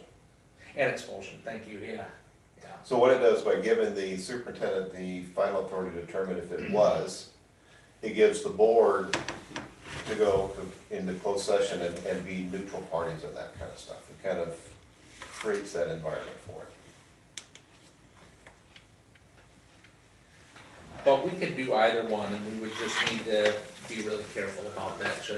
I mean, again, my hope would be that we would never have an equity complaint rise to that level, because I certainly would try to make sure that we act in an equitable manner for all of our students. And you probably shouldn't say I don't anticipate one of those, because once you say something, you can knock on wood or whatever, but. Well, it seems to me, and I don't know if this is I'm creating this logic, this thought process because it would solve or just kind of fit into it. By giving the superintendent final authority, we de facto still have final authority when it comes to us on a termination. We would still have that. We're not really being taken, the final act of that process is not being taken away from us. We just aren't gonna be the ones that are gonna say whether it is or not until we get a recommendation from the superintendent. And either way we do it, there's still a level above us, right? So like whether it's through that office or through this room, a person could appeal to the state, at which point the state would make a decision on that. So it could go either way. I read this, and one good point is if the board isn't made aware of it earlier, and then a hearing is later on needed, it could be more tricky to establish neutrality. Right. My concern, if we do that to where the appeal can come to the board, let's face it, we're a litigious society, and that could open up a whole nother can of worms. So I guess my opinion would be, that's what IASB is doing, I would leave it without being there.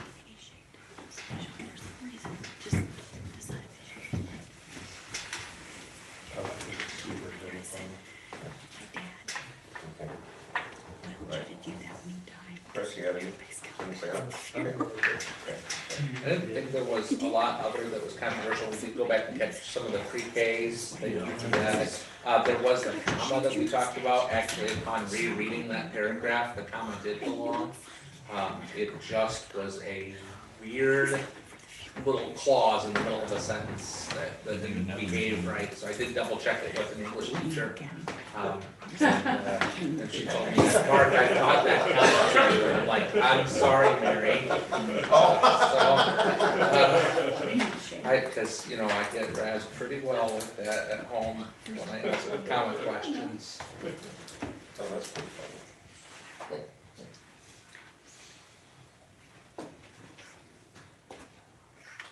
Make a motion to approve second reading of board policies 100 series.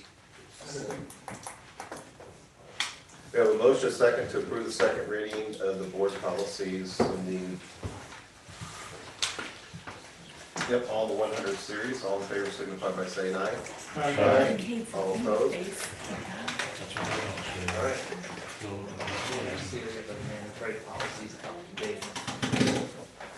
Okay. Do we need to take a little recess after 3 hours? Yes. Okay. Motion second to take a recess? Motion. We have a motion to take a 5-minute recess. All in favor signify by saying aye. I'll push in for everybody.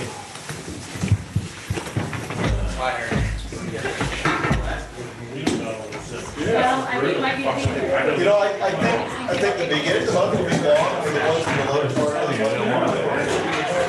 But this has been a success. But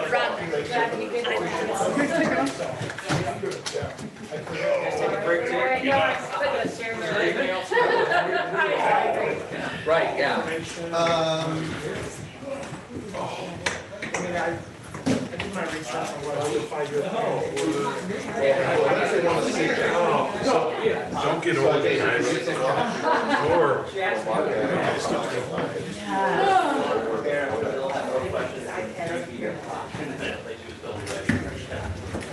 I am sorry, I had to.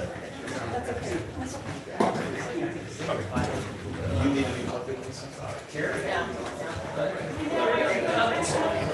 Until we enter closed session.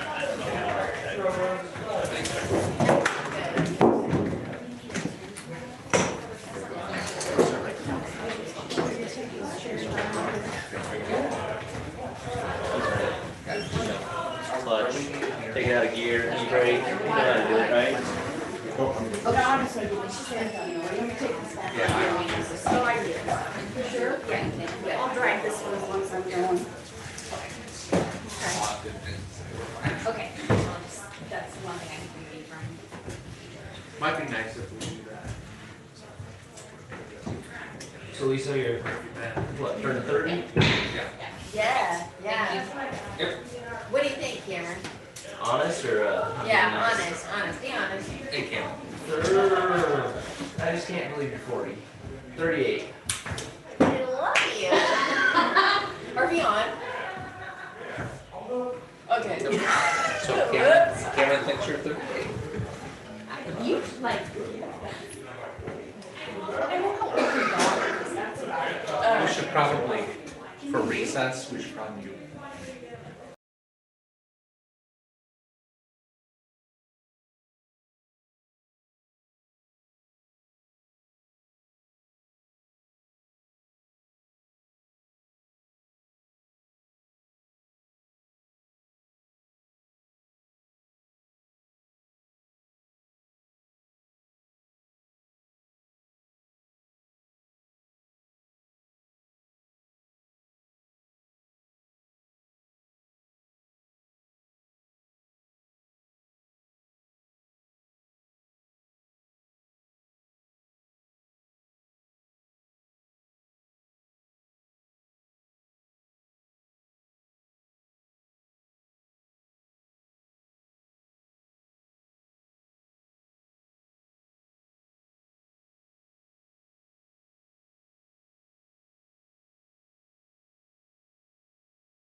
come back into our regular board meeting.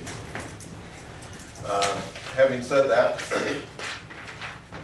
everybody's back in the room.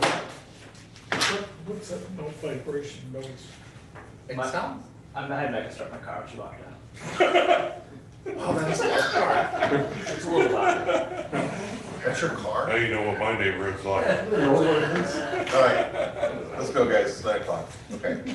Closed session, we'll now move into closed session pursuant to Iowa Code Section 21.5, 1I, to evaluate the professional competency of an individual whose appointment, hiring, performance, or discharge is being considered when necessary to prevent needless and irreparable injury to that individual's reputation and that individual's request of closed session.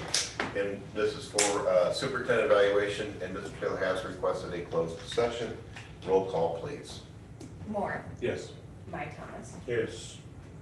Well, Oh, motion a second. yeah, We need a motion a second. We need a motion a second. Closed session. Sorry, thank you. who was the second? Okay. Moore, Yes. Mike Thomas. Yes. Bob Thomas. Yes. Shondell. Yes. Berger. Yes. Carter. Yes. Wискis. Yes. We are now in closed session, so thank you for watching online. Good night.